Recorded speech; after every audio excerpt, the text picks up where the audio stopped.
works.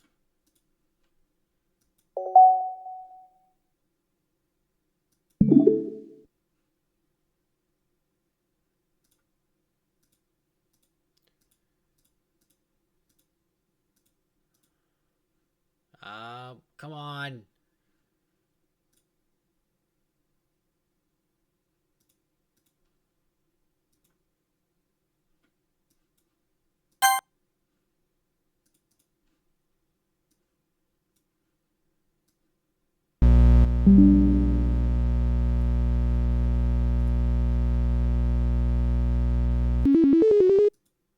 Oh my, why is it not letting me here? Your new window capture.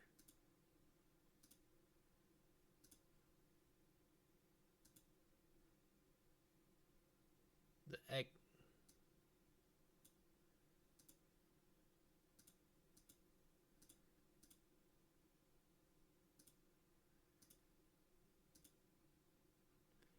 Properties.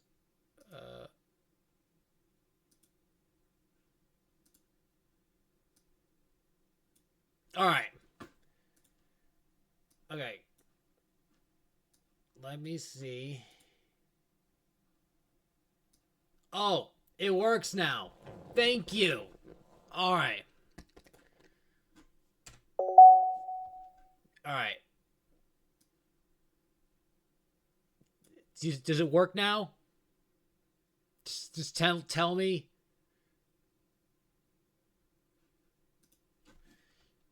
King. Oh.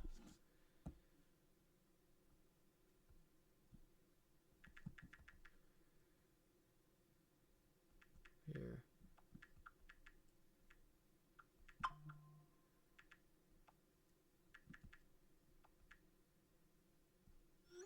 All right. Let's do this again.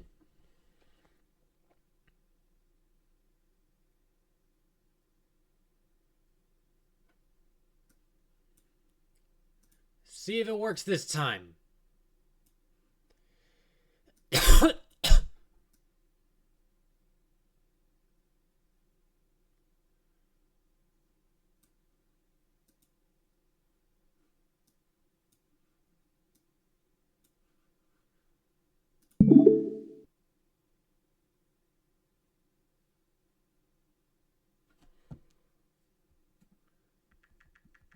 All right.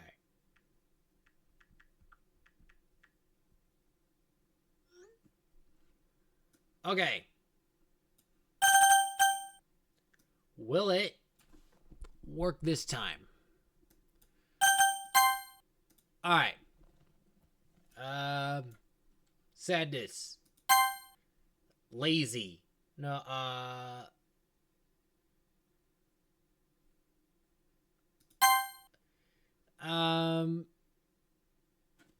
okay.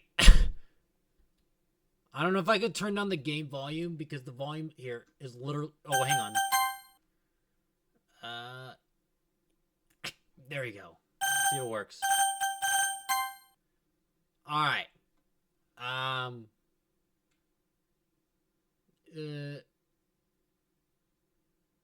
Play. Sing. Thank yous for the nice avatar. It's the new model. It's the official model of the channel.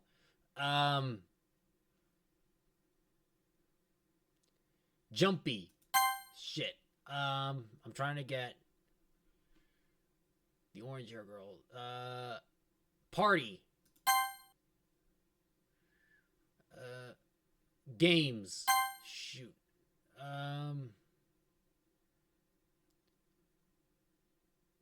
Sweet. Milk.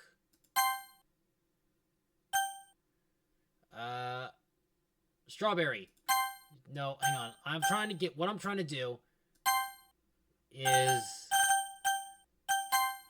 making sure that it's only the orange person. Candy. I fucked it up here. Okay, lazy. Uh, here.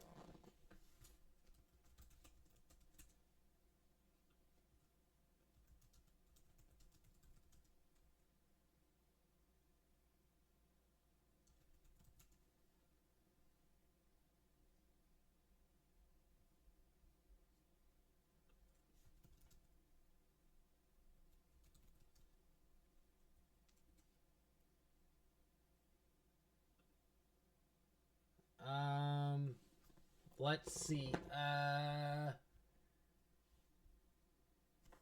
Head.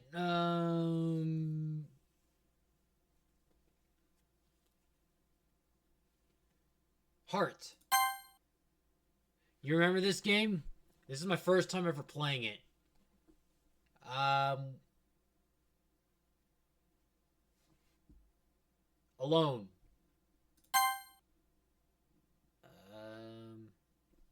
What should I do? Amazing. Do I know? Yes. Yes, very too familiar with the Game Grumps.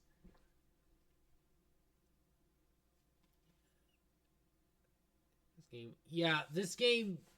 I've watched a lot of other people play this game. I never played this on myself, on my own. What should I do? Sing. Uh,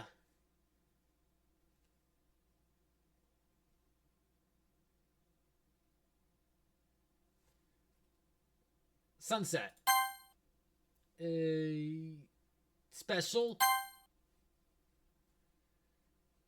I'm trying to go the person on the, you see the person on the left? That's who I trust. The other two, I don't trust. Loud.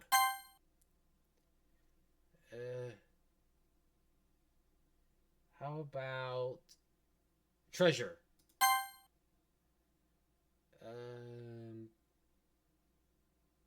Happiness.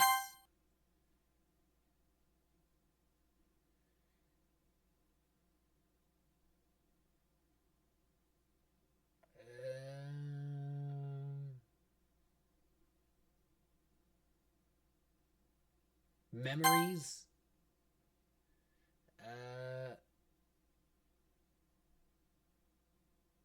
Sweet. Warm.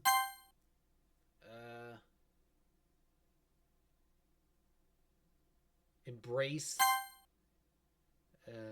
Vacation. Let's see. How about rose? Then holiday. Fun. Music. And lucky. All right. Oh wait, write a perfect poem for Sayori. Oh man, I'm the last one here again. Don't worry, I just walked in too. Were you practicing piano again? Yeah. You must have a lot of determination. Starting this club and now picking up piano. Well, maybe not determination, but I guess passion. Remember that the club wouldn't be here if it wasn't for all of you. And I'm super happy that you're all willing to help out for the festival too. Ah, I can't wait for the festival. It's gonna be great. Weren't you complaining about it just yesterday, Natsuki? Well, yeah. I'm not talking about our part of the festival. But it's a whole day of school where we get to play and eat all kinds of delicious food. You sound a bit like Sayori all of a sudden. Monica, do they usually have fried squid? Squid?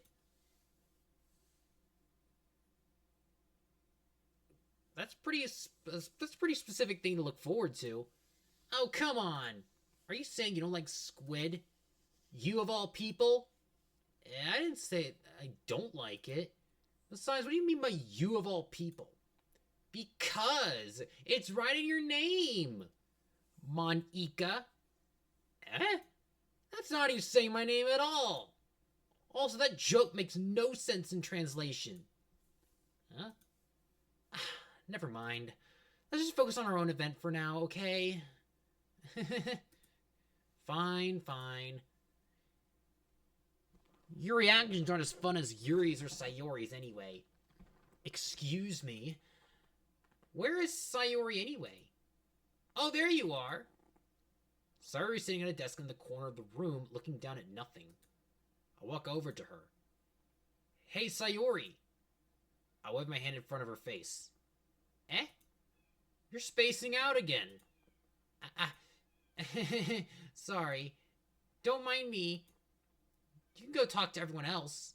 That's weird. Huh? Is everything alright? Of course. Why wouldn't it be? It just feels like you're a little off. Sorry for assuming things. Jeez, you worry too much about me. I'm fine, see? Sorry shows me a big smile. Don't let me distract you from having fun with everyone. Well, alright. If you say so. I worriedly glanced at Sayori, returning back toward everyone else. But the conversation is already dispersed, with everyone back at their usual activities. Maybe I should ask Monica if she's noticed anything about Sayori recently. Since they've been preparing for the festival, they must be spending a lot of time together. I timidly approach Monica, who's shuffling through some papers at her desk. Berto, what's up? Hey, this might sound a little strange, but have you noticed anything up with Sayori recently? Anything up with her? In what way do you mean? Maybe I'm reading into it a little too much, but she seems a bit downcast today. Oh, you think so? I can't say I've noticed anything about her. Monica peers across the room at Sayori, who is idly dragging a rubber eraser up and down her desk. Maybe there is something on her mind. But I'm surprised I'm not the one asking you, Berto. You certainly know her a lot better than I do. Yeah, but she's never really like this. She's always talked to me about things that bothered her. But this time when I asked her, she was really dismissive. Sorry, I know it's not your problem. I just wanted to ask if you knew anything, so I'll drop it now. No, it's important to me too. I mean, I'm also friends with her. And I also care about the well-being of my club members, you know? Maybe I'll try talking to her myself. Are you sure about that? She seemed like she wanted to be left alone. Are you sure? Maybe she just has a hard time bringing it up with the person of interest. Person of interest? What do you mean by that? I'm saying that maybe the thing on her mind is you, Berto. Me? How on earth would you come to that conclusion? Well, I probably shouldn't say too much, but Sayori talks about you more than anything else, you know? Eh? She's been so much happier ever since you've joined the club. It's like an extra light was turned on inside of her. What? No way. Sayori is always like that. She's always been full of sunshine. It's not any different now than it always has been. You're so funny, Berto. Have you thought that maybe you've always seen her as so cheerful? Because that's just how she is when she's around you. I said too much. I'm sorry. What do you know? What do I know anyway? I didn't mean to jump to conclusions, so you should forget about what I said. I'll try to talk to her, so try not to think about it for now. Somebody threatened her, didn't she? Somebody threatened her. Alright. Monica smiles meaningfully. I know she said to forget about it, but I already know that I won't be able to get her words out of my head. Monica stands up from her desk and walks across the room to where Sayori is sitting. I watch her kneel down next to Sayori and gently talk to her. But she's keeping her voice so quiet that I can't hear her from here. I sigh and sit myself down. I know Sayori told me not to worry about her and to have fun with everyone else. But that's impossible to do when she's behaving like this. Exactly how much do I care about her that I'm letting this weigh me down so much? Now it feels like I'm the one behaving out of the ordinary, but there's nothing I can do besides wait for Monica. Okay, everyone. After some time passes, Monica calls out to the club room. Why don't we share our poems now? Before I know it, everything is back to normal. Everyone goes to retrieve their poems, and I do the same. I make eye contact with Monica, and she smiles at me. I wonder what she was talking about with Sayori. I don't like that she's talking about it. The first thing I'm gonna do is talk to Sayori. This is your best one so far. It's really, really nice, Berto. Thanks. Mm-hmm. Sayori, you've been a little quiet today. Is everything alright? Of course. Everything is fine. Maybe I'm just a little tired today. Do you want a nap or something? No, that's silly. Don't worry about me, okay? I only want to see smiles on your face. Well, alright. Hey, Berto. I'm still a little surprised. I really thought that you would try writing your poems like the way Yuri does. Or even Natsuki. But in the end, yeah, I guess you're the one who likes this one the most. Why? You don't want to get closer with everyone else? No, I don't trust them. They're gonna harvest my organs. I don't trust them. You're my childhood friend. You're the one who knows me the most. I don't trust these other girls. Wait, of course I do. But that doesn't mean I need to try so hard to impress them. I still understand you the most, Sayori. I know you have to sometimes put up with me, and I have to sometimes put up with you, but we have a wavelength or something. We have an alliance. This is our alliance. And this is how the poem came out. Sometimes it feels like you're the only exciting thing in my life. So sometimes it's just easier to write than thinking about you. Sayori? No. Berto, I don't deserve this. You're too nice to me.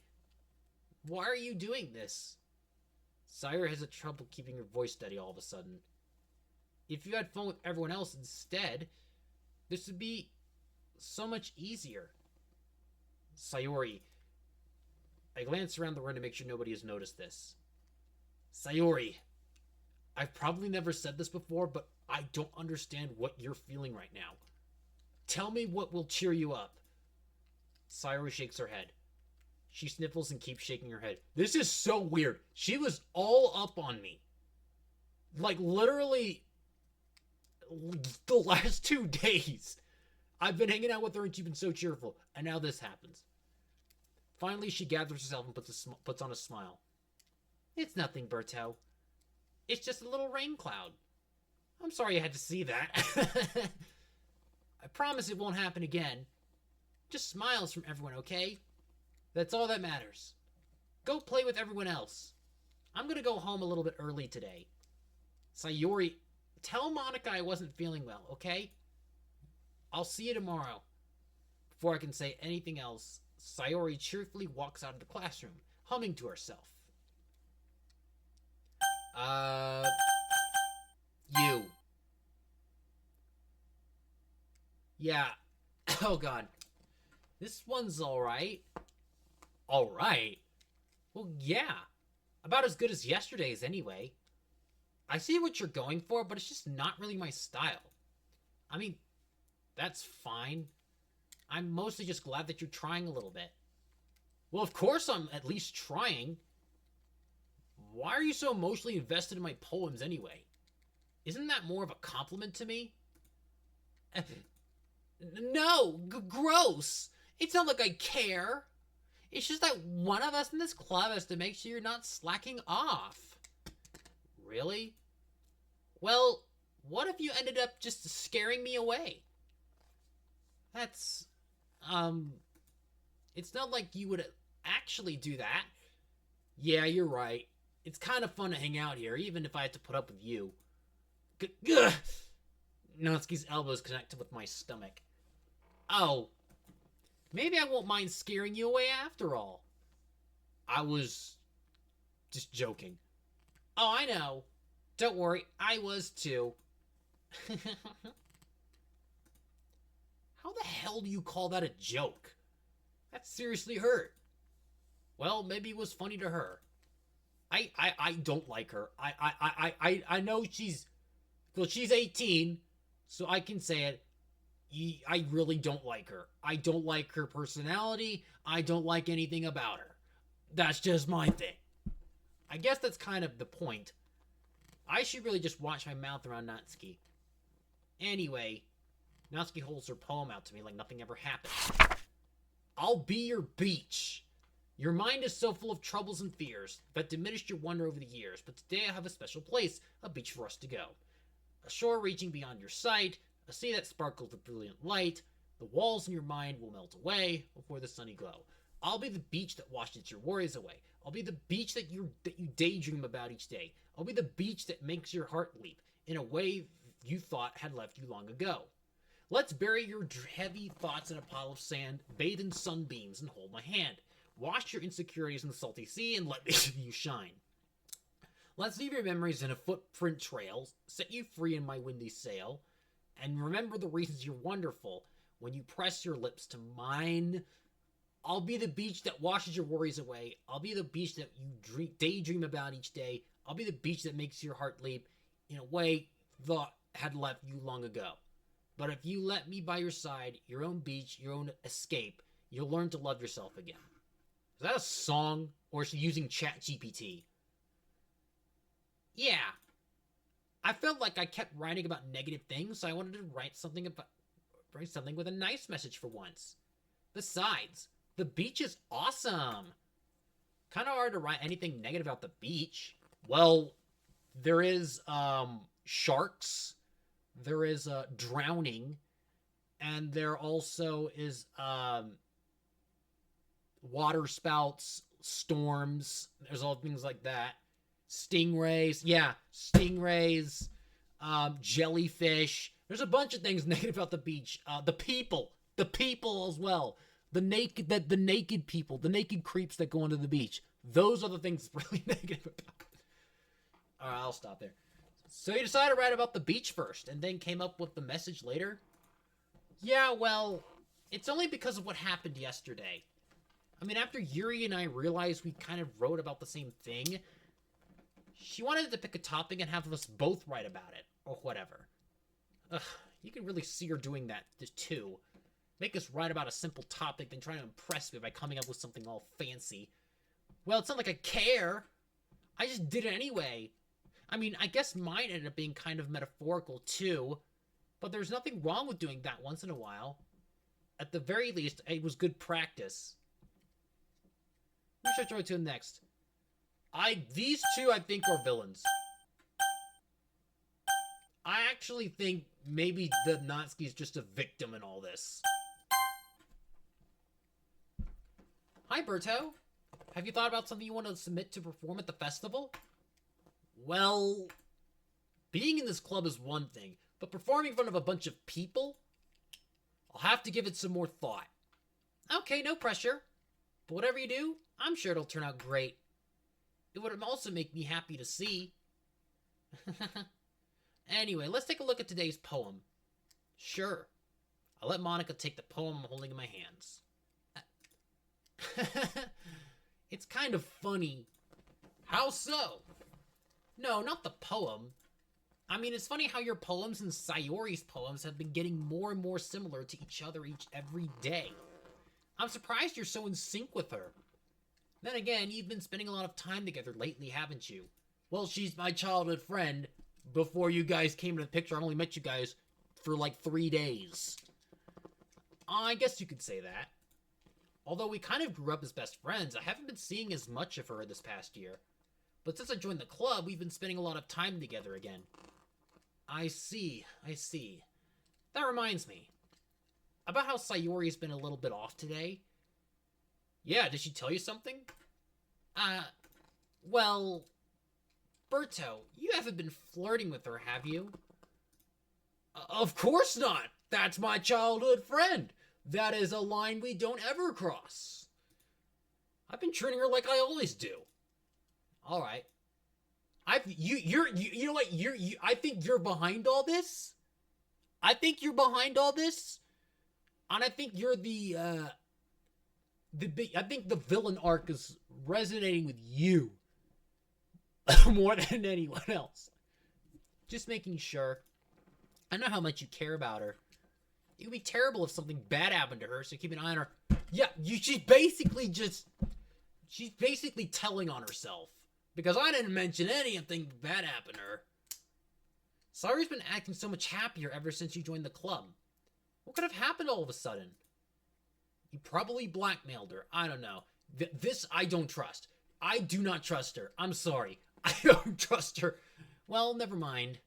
This really isn't the time to be talking about this. Anyway, I'll share my poem with you now, alright? Alright. The Lady Who Knows Everything.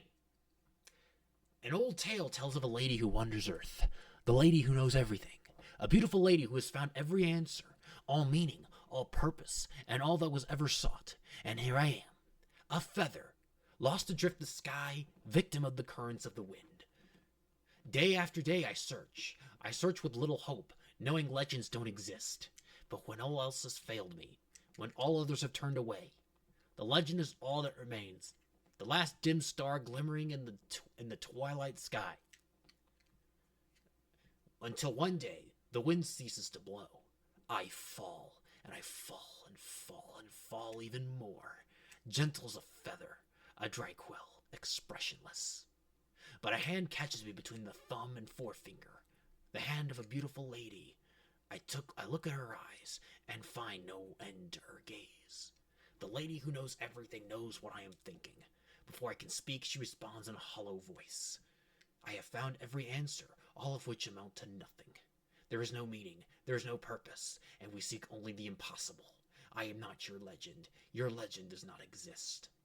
And with a breath, she blows me back afloat, and I pick up a gust of wind. That is way too villain arc. The emotional manipulation in that. You know,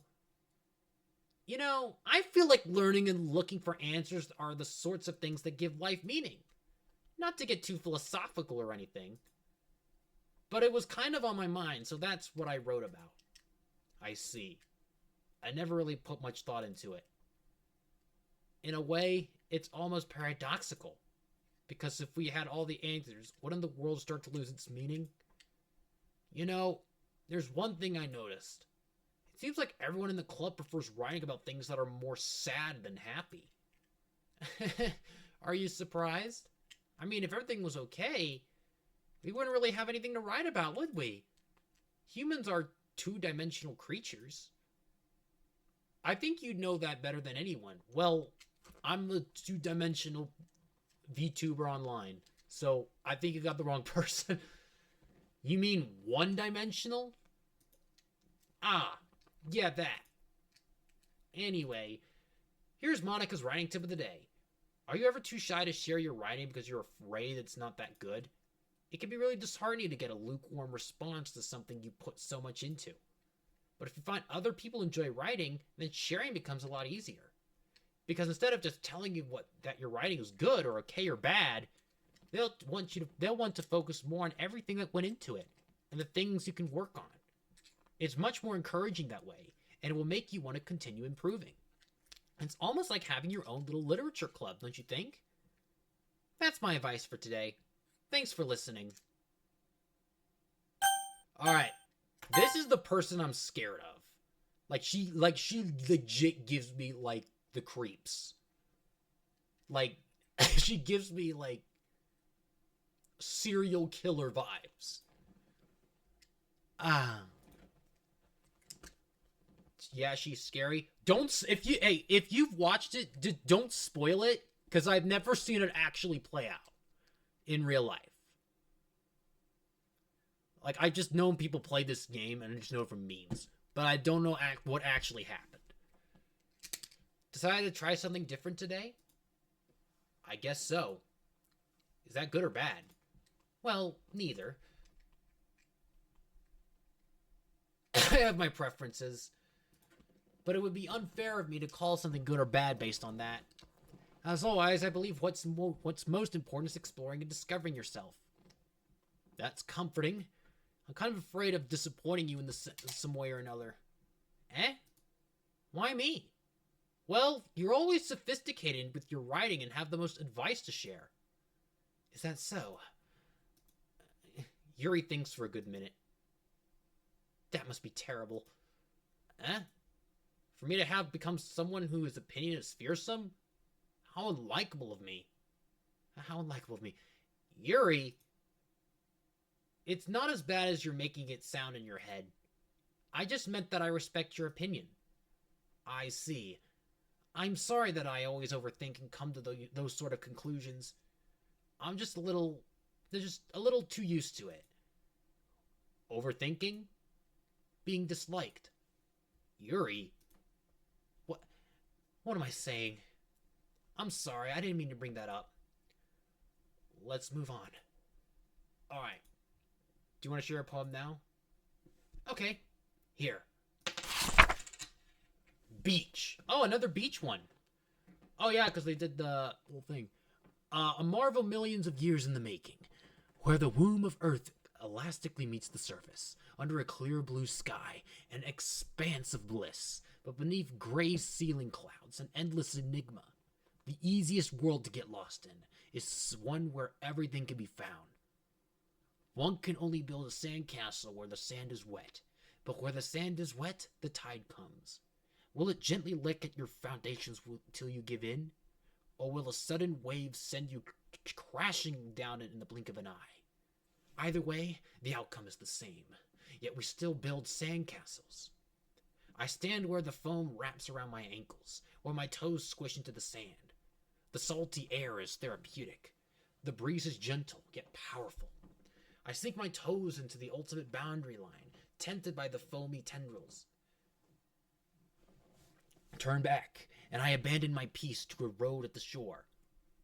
Drift forward, and I return to Earth forevermore. Okay, that wasn't as creepy as I thought it was going to be. I'm aware that the beach is kind of an inane thing to write about, but I did my best to take a metaphorical approach to it. Yeah, Natsuki already told me about it. She did. She didn't say anything weird, did she? She just wanted us to write about the same topic again. I suppose to better compare the differences in our writing styles, or thought processes. Anyway, it was her idea. Knowing her, it's no surprise that she'd want to do something like that. She probably just wants to show off. It's not like I have a particular interest in her writing style. I just went with her request. But, well, I suppose it's not so bad to write about something simple on occasion. It can be refreshing, you know. It's good for me to call my thoughts once in a while. Yeah, I think I agree. Thanks for sharing. Okay, you three. We're all done sharing poems, right? Why don't we start figuring out... Hold on a second. Is it just me? Or did you say something strange just now? Eh? Something did sound a bit unusual. That's right. You deviated from your usual catchphrase when addressing the club. Catchphrase? I don't have a catchphrase. Jeez. Why is the mood so weird today? Look, even Yuri isn't immune to it. Stagnating air is common foreshadowing that something terrible is about to happen. In your books, maybe. Look, the only thing different is that Sayori isn't here. Ah. It seems you're right. Sayori always helps lighten the mood a little bit, doesn't she? It's almost like everyone's balance is thrown off a little when she's not around. Where the heck did she run off to anyway?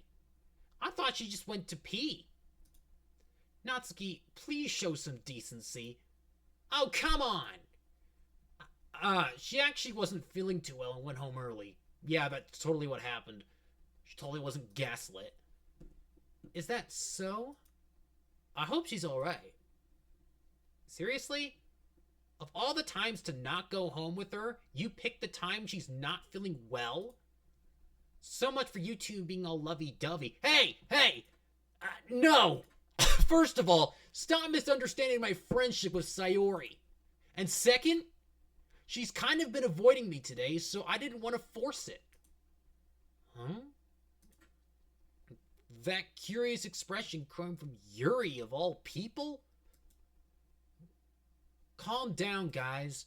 I talked to her earlier and everything's fine. Yeah, you know what? You probably blackmailed and threatened, gaslit her. That's probably what you did. I don't trust those deep, you see in those eyes? The deep green eyes of yours. I don't think so. What did she say? Anyway, she's avoiding the question. She's avoiding the question because when she, the guilty people don't answer the question. Anyway, we need to figure out the rest of the festival preparations, so let's decide what everyone will be doing this weekend. I already know what I'm doing. That's right. Natsuki will be making cupcakes, but we might need a lot of them and different flavors. Can you handle that all by yourself, Natsuki? Challenge accepted. And as for myself, I'm going to be printing and assembling all the poetry pamphlets. Sayori will be helping me design them. And as for Yuri, you can... Guys? Can you help me come up with something for Yuri? I'm useless. I'm useless. I'm useless. No! That's not it at all! You're the most talented person here, you know? Now Natsuki's pouting too? Jeez, even I can tell now. I guess I never gave Sayori enough credit, but I can tell even things are even harder on you when she's not around. Ah, that may be the case. But if I can't also be a leader on my own, then I won't grow as a person. So Yuri, you have beautiful handwriting, you know? So you should make some banners and decorations to help set the atmosphere. Atmosphere? About that. That's what I was gonna say, about that. I love atmosphere. Yuri's expression suddenly changes as she stares at her desk in focus and starts nodding to herself. Your mind is already racing. I see. That's great. You'll be a wonderful help, Yuri. But anyway, that just leaves you, Berto. The one who is truly useless. Yeah! Based. Don't say that. In fact, both Natsuki and Yuri have some pretty heavy tasks to handle. It would probably go a long way to give one of them a hand. You could always help me out as well. I would be really appreciative of that. Is Monica suggesting I spend the weekend with one of my club members? I hope it's Sayori. I want it to be Sayori. I don't trust him. How on earth are they going to respond to a suggestion like that? I suppose I wouldn't mind a bit of help. Well, even if you don't know how to bake, there's always some dirty work I could give to you. It's not like Monica's going to give me a choice, and you shouldn't be sitting on your butt anyway. Natsuki tries to mumble a bunch of excuses like that. If I recall, Natsuki, you mentioned that you would like to handle the baking on your own. Berto may not like to be around if you only make him out to be a nuisance. So therefore, he may be more suited to assisting with the decorations. Hold on, I never said that! How hard could it be to make a few decorations anyway? It sounds more like you're just making excuses for Berto to... What are you saying? I will be extremely meticulous work. It will be extremely meticulous work. And baking isn't? Just what do you think? Guys, let's settle down for a moment.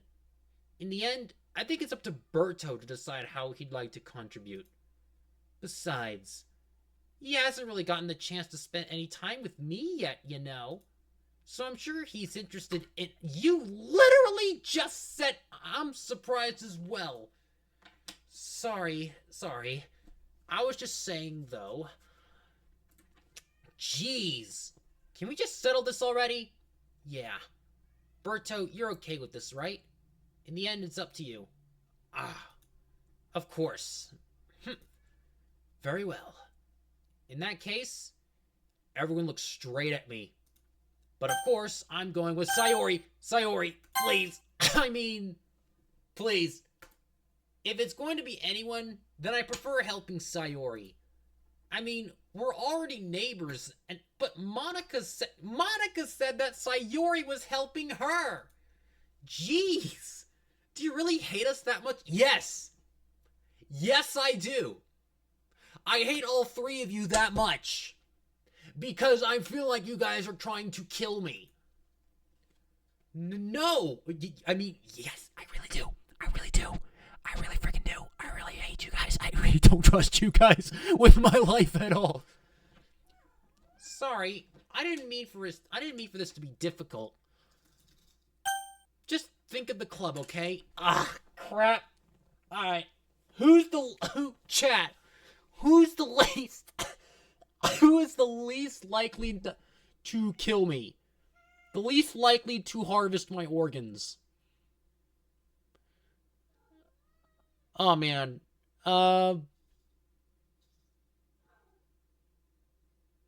Yuri, I think. Least likely. I think. Monica, I think, is the villain. Monica, I think, is the main antagonist. Like the Emperor Palpatine kind of. Like, all good and everything. And then she's gonna turn into Darth Sidious. Yuri, Yuri looks like what I just said. Yuri reminds me of a serial killer with the tall nose, the long hair, long purple hair. Your textbook type of stalker. By process of elimination, I'm gonna go with Natsuki. Well, baking sounds like it could be fun. Yes, let's start cooking. We're cooking. Literally, we're cooking. And you guys made it sound like a lot of work, so it could probably use 2 people. Don't worry, baking is a ton of fun. You'll definitely agree. Speaking of baking, I'm going to be baking some food really quickly, so, hey? Just a minute ago, you were saying that's because Never mind, okay? Well, anyway, you'll be fine by yourself, right, Yuri? Of course. I'm used to it after all. Oh, I'm not gonna fall for it. That's good. Even though Yuri is being melodramatic, it's a little hard to not feel bad. These two are guilt tripping. The longer the hair, the more guilt tripping there is. Bad. So that's everything, right? I think Natsuki's a victim. I think she's a victim in all this. I think they brainwashed her. Anything else we need to talk about? No, I think that's it. Are you guys excited? Yes! Everything except the performance is going to be awesome. I don't think that really counts. What about you, Berto? Me? I guess you could say I'm interested to see how it'll turn out. That's good enough for me. What about you, Yuri? Yuri? She's still sulking. Natsuki starts pouting too. It's not that big of a deal or anything. Well, it might not be just that. Huh? I think that Yuri might be feeling a little underappreciated in general. Having to come up with something for her to do, and then nobody offering to help. She is a strong, independent adult. Okay? And I'm saying adult because I'm assuming that all of you guys are 18 and over. That's what the game said anyway. Having to come up with something to do, and then nobody willing to help. She doesn't need to help. She's going to try to help kill me. I'm going to go to her house. There's going to be photos of me.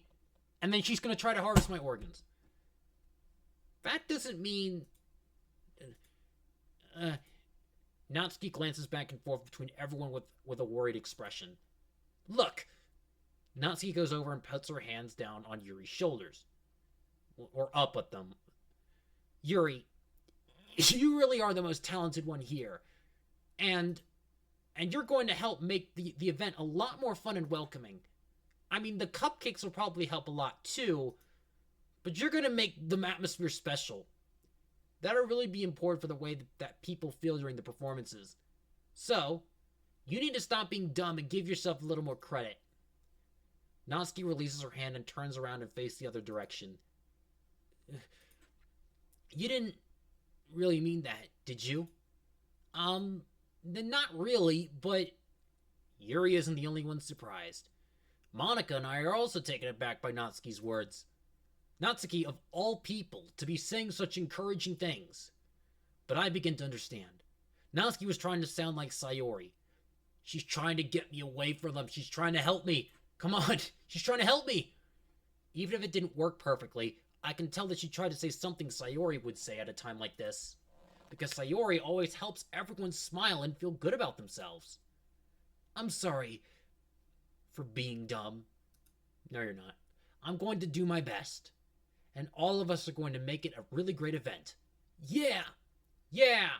I hope to see everyone do their best. But with that, there's nothing more for today. So I guess it's time for us to head out. Okay, but I'm staying here a bit longer. I barely got to do any reading today, so fair enough, there is nothing wrong with that. Everyone packs up their things. I start to follow Monica and Yuri out the door as they chat between each other. Where are you going? Eh? We still need to figure out our plans for this weekend. You literally would have gotten home and realized that you didn't even have a way to contact me. Oh, that's true. I have no idea how that slipped my mind. Jeez, good thing I stopped you. I'm giving you my number, okay? You better not make it weird or anything. Why would I do that? How do you make a number weird? It's literally just a 10 digit. Yeah, it's 10 digits. Natsuki gives me her number. 911 is what we're going to call it. Okay, I'm coming over on Sunday.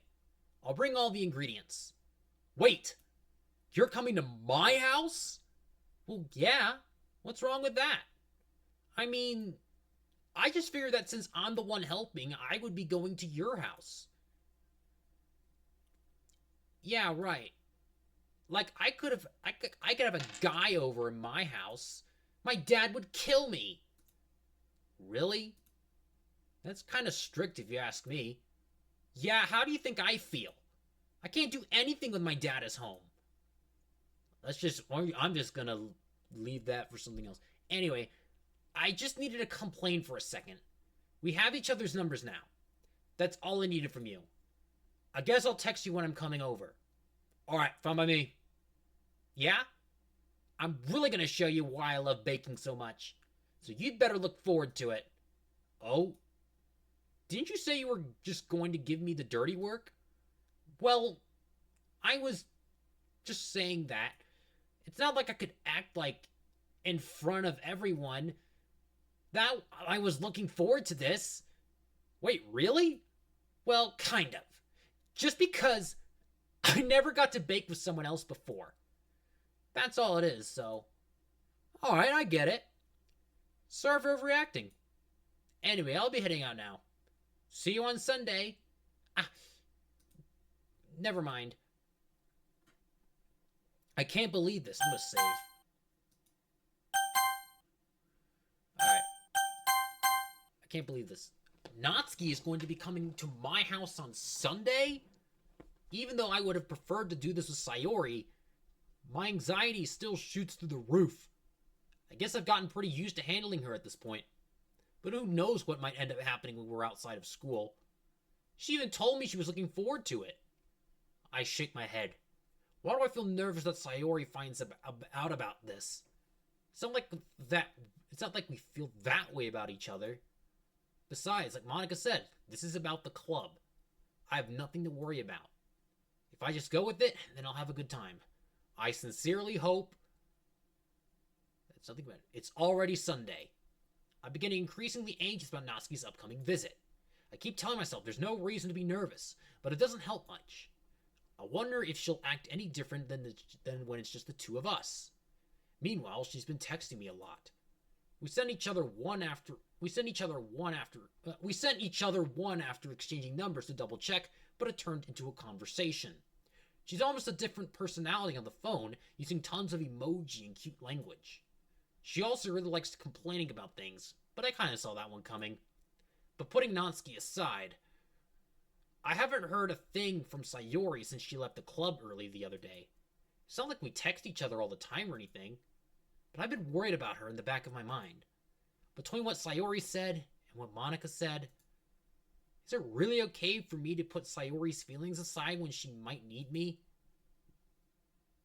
I decided to visit Sayori before Natsuki comes over. Rather than asking, I simply tell her, I'm coming over, much like we've done in the past. Once I reach Sayori's house, I knock on the door before entering it myself. Again, we used to play so often that we've made it a habit of simply entering each other's houses like we were family. The house is quiet. Oh no. Why is it dark? Sayori isn't anywhere on the first floor, so I assume she's up in her room. It's already strange of her not to run down and greet me. I head up to her bedroom, where I finally find her. Sayori? Hi, Berto. I sit down in her room. Sayori forces a smile, but it's easy to tell that she's different.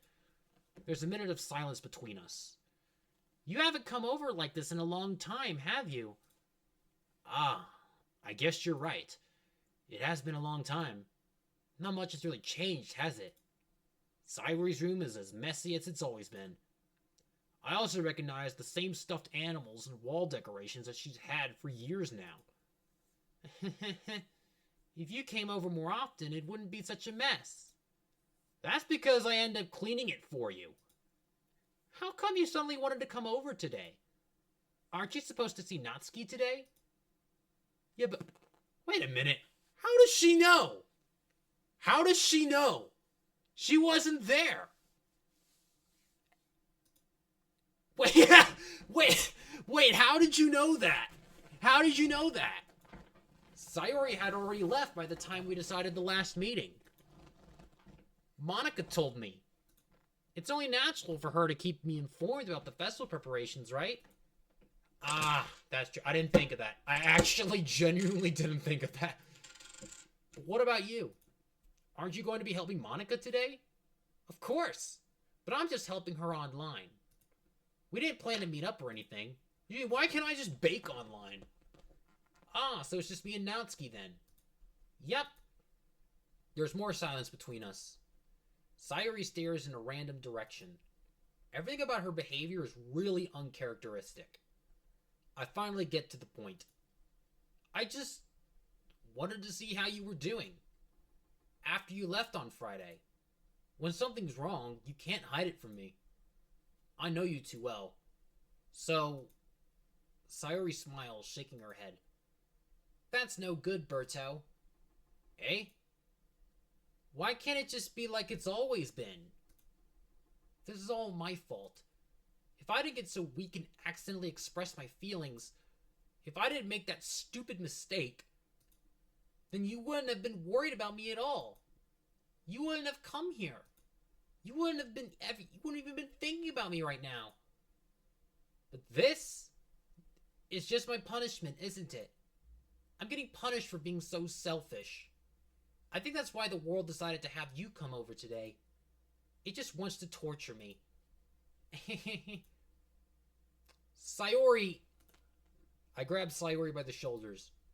What on earth are you saying? Are you listening to yourself right now?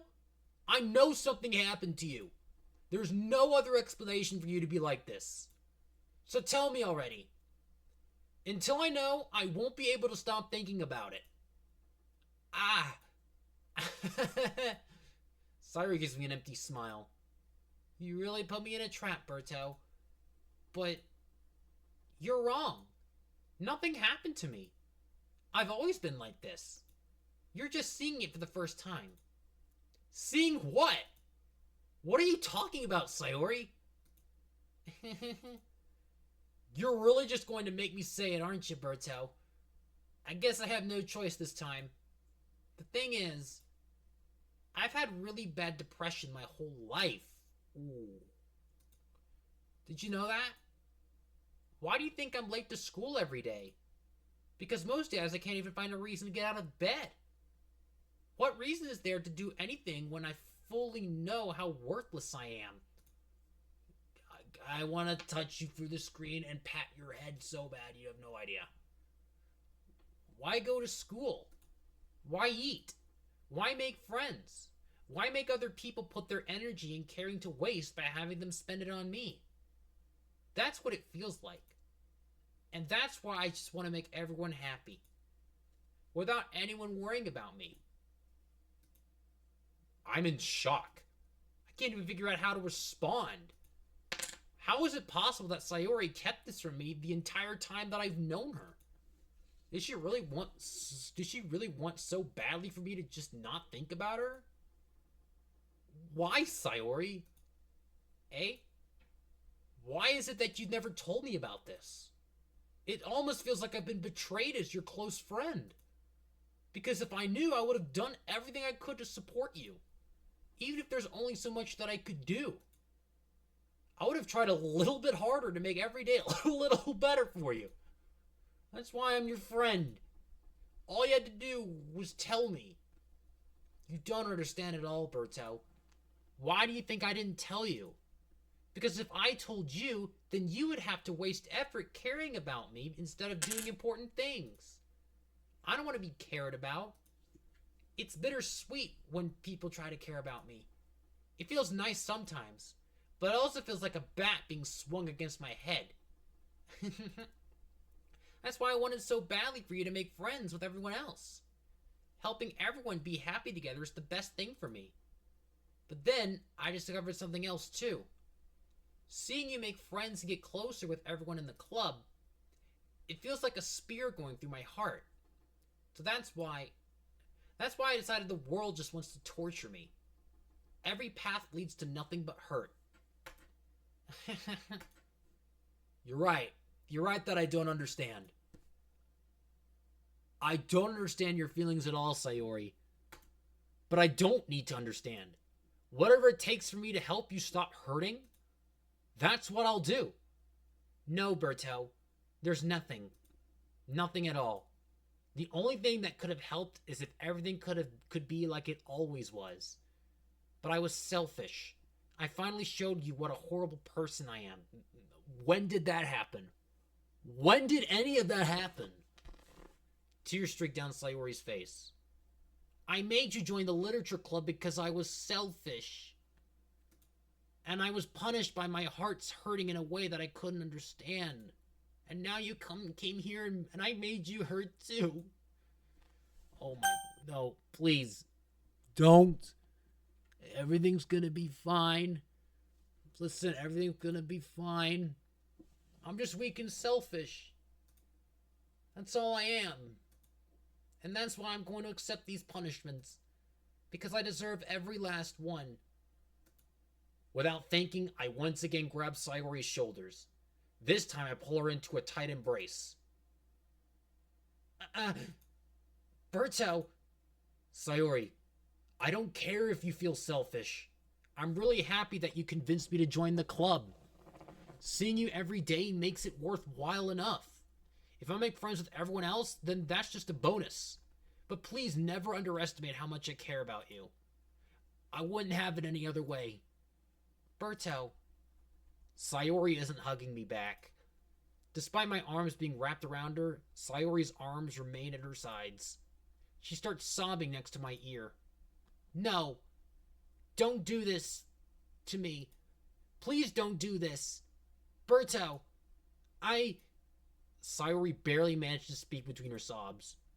I don't know if I'm doing the right thing, but all I want is for her to know that I care. If you have it in you to call yourself selfish, then you have to let me be selfish too. No matter what it takes, I'll figure out what needs to change. I'll make these feelings go away. If there's anything that you need me to do, then you better tell me. I'll get mad if you don't. I don't know. I don't know. I don't know. Gently, Sayori finally puts her arms around me in return. I don't know anything. It's all really scary. I don't understand any of my feelings, Berto. The only time I'm not feeling nothing is when I'm feeling pain. But your hugs are so warm, and that's really scary too. Sayori lets me go. As she does so, I let her go as well. The festival is tomorrow. Yeah, it's going to be fun, right? Yeah. How would you like for me to spend it all with you? Um, it's what I want. I promise. I I think that would be nice then. Yeah. Sayori wipes her eyes. If I could spend the whole day here, I would. Of all days, this has to be the one where I have other plans. Maybe I should cancel. No, don't. Please, please don't. If you did that, then I really wouldn't forgive you. But it's almost time for Natsuki to meet me at my house. At the very least, do you want to come along and help out? It could be fun. To my surprise, Sayori shakes her head. I'm sorry. I don't know if that would be very good for me today. You understand, right? It's kind of hard for me to fully understand, but I'm trying my hardest. It's okay. Don't worry too much about it. I'll see you tomorrow, okay? Alright. I'll look forward to it. Come on.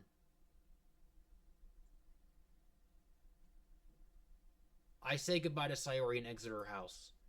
On the way home, I find myself still feeling uneasy. But it's hard for me to keep thinking about it when Natsuki is about to come over, too.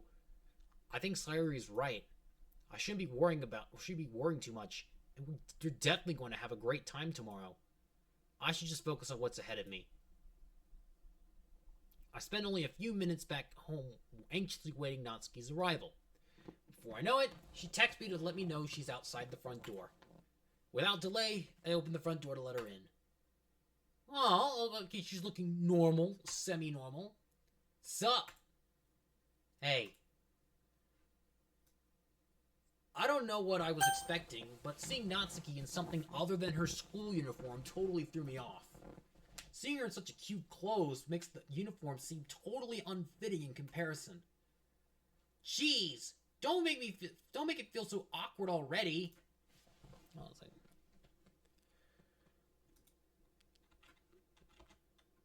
awkward already. It's gonna be a long afternoon, so don't be weird just because you're not used to seeing me outside of school. Anyway, I'm coming in. I see you brought a lot of stuff. Natsuki's carrying a large bag that is probably full of baking supplies. Well, I didn't want to come all this way to find out that your kitchen isn't equipped for the job. You bought everything I asked you to, right? Yeah, I did. Yesterday, Natsuki asked me to buy a bunch of ingredients if I didn't already have them at home. Good. Glad I could count on you to do your part. Wait, do I just live by myself? Dang. I'm 18 and I already have this apartment all to myself. Jeez. Well, of course. I'm surprised to hear Natsuki suddenly say that, rather than something snarky like she usually does. Could it be that she is a little different outside of school after all? Anyway, let's go to the kitchen. What? You're not even going to offer to take this heavy bag from me? Where's your hospitality, Berto? Come on. Since when did I need to be a gentleman? I grab the bag Natsuki holds out to me and throws it at her. This is ridiculously heavy. I carry that all the way here. Are you impressed? I see now. Yeah, I am impressed, Natsuki. It seems like I always underestimate you. It's because I'm so small, isn't it? You jerk. Natsuki hits a fist into my chest. Hey! Your size has nothing to do with it. Do you really hate being small that much? It's not like I hate it. I mean, sometimes I like proving people wrong when they only think I'm worth my size. It's fun when I get to be small and also better than other people. But, jeez, never mind. What are you making me say? Don't think you can make me talk about weird things just because we're not at school. Are we getting started or what? There's a lot of stuff I gotta teach you. What? That's a little bit more like you. You're more fun when you just speak your mind like that. Hey! Now you are treating me like a kid. I was just trying to be a little nicer to you, you know? And just because I don't have a mature and sexy figure like Yuri doesn't mean you should treat me like... Natsuki catches her words and her face turns red. Natsuki? Forget it! I didn't say anything. I should apologize. I appreciate that you were trying to be nicer. I should have been a little more considerate too. But also, if that's what you're thinking, then you should know that there are tons of guys who are into body types like yours. How would you know that anyway? Just trust me on this one. I mean, at least they're all... I'm not even gonna touch that. Gross! Hey! Was that to me? Who else? Man, let's just get started already. You get all sour when a girl calls you gross. I finally found your weakness, Berto. Natsuki smiles deviously. Please spare me. Well, if Natsuki decides to dish out more insults like that, there's no way I'm not fighting back. But she's satisfied enough for now. Finally starting to pull things out of her bag so we can get started. Before long, the whole kitchen is a mess. No, the kitchen looks completely clean from what I'm seeing. The kitchen looks completely clean. What are you talking about? Is it what? Spoons, dirty bowls, flour, spilled fluid, and plastic bags are strewn about every countertop. Bitch, where? The mixer isn't big enough to make all the batter at once, so we've had to do it several times. Meanwhile, Natsuki's babysitting all of my movements to make sure I don't mess with her precious baking. Berto, where did you put the food coloring? The batter's going in the oven soon, so I need to fill the trays. I think it's still in the bag next to the table. What are you using it for? To color the batter, of course. I'm making each tray a different color. It's filthy. Look behind you. Look behind you. Do you see any of what we were just talking about? No. That way, even if the flowers aren't... If this... Did I say fucking flowers? That way, even if the flavors aren't different, everyone can still pick their favorite. Ah, that's a cute idea. Are we doing anything like that with the icing? Do you want to? Ah, you're asking me? I don't really have a preference, so... Come on! You're not putting any heart into this at all. Can you at least try to have fun? I'm having fun! I'm not really sure what Natsuki is trying to get out of me. Meanwhile, I see her separate the batter into smaller bowls and put a few drops of food coloring into each. Ah, that does look pretty cool. See? It's not like baking is just about following instructions. The presentation is where you get to be creative and have the most fun. It's a million times more worth it in the end if you're just looking at it makes everyone's eyes lighten up. Like the ones you made on my first day. Like the ones you made on my first day, huh? I recall Natsuki proudly presenting her cat-shaped cupcakes and Sayori and Monika's delighted expressions. I wonder if I can make Natsuki proud like that too. Yeah. Maybe I will use the food coloring then. Sounds like you're starting to understand. Just make sure you completely finish mixing the icing before you mess with the food coloring. Yeah, it's getting there. We were using the electric mixer for the batter, so I got stuck in it with a whisk and a huge bowl for the icing. Eh? The icing's still all lumpy. Are you even trying? Well, yeah. It'll just take me a little longer. Jeez, I'll be here all night if you do it like that. Here, look.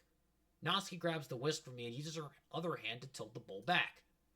You really need to beat the crap out of it. After a few seconds, the consistency of the icing has already improved. See? As if to emphasize, Natsuki sticks a finger in the icing and pops it in her mouth. I reluctantly start to do the same. Hey! Natsuki suddenly grabs my wrist. I don't want your gross fingers in my icing. Your icing, eh? Are you forgetting who did all the work? I start to fight back, trying to inch my finger toward the bowl. Don't make me beat the crap out of you next. I'd like to see you try. I push harder, just enough for my finger to reach the icing. I triumphantly scoop some with my finger, just as Natsuki tugs with all of her might. Ah! The force of Natsuki pulling me causes me to stumble, making her stumble in turn. Gross! You got it in my face! Whose fault is that? There's a big glob of ice on Natsuki's cheek. She tries to reach it with her tongue, but it's too far away. Jeez! You know what? Take this!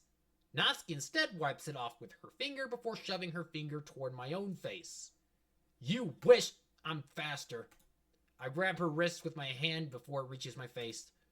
Natsuki tries to use her other hand to fight back, but I grab that one as well. Stop! Oh, cutscene. Not until you apologize for calling me gross. Fine. I'm sorry for calling you gross. You know I don't mean it. It's just fun seeing you react to it. You do that to me all the time, you know. Saying dumb things just to get a reaction out of me. You really shouldn't tease girls like that. Is that so? In that case, I probably shouldn't do this either. I take Natsuki's finger and put it in my mouth, licking off the icing. Ew! What?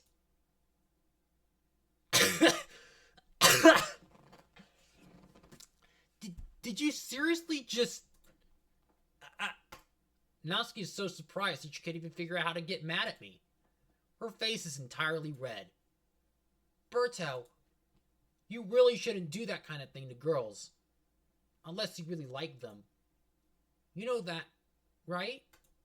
What kind of question is she asking me, just like that? How did the mood turn to this so quickly? Natsuki gazes at me in silence. I notice her shallow breaths. Why am I starting to feel dizzy? Out of nowhere, the fire alarm starts going off. Natsuki rushes over to the oven. Is something burning? I thought you didn't put the cupcakes in yet.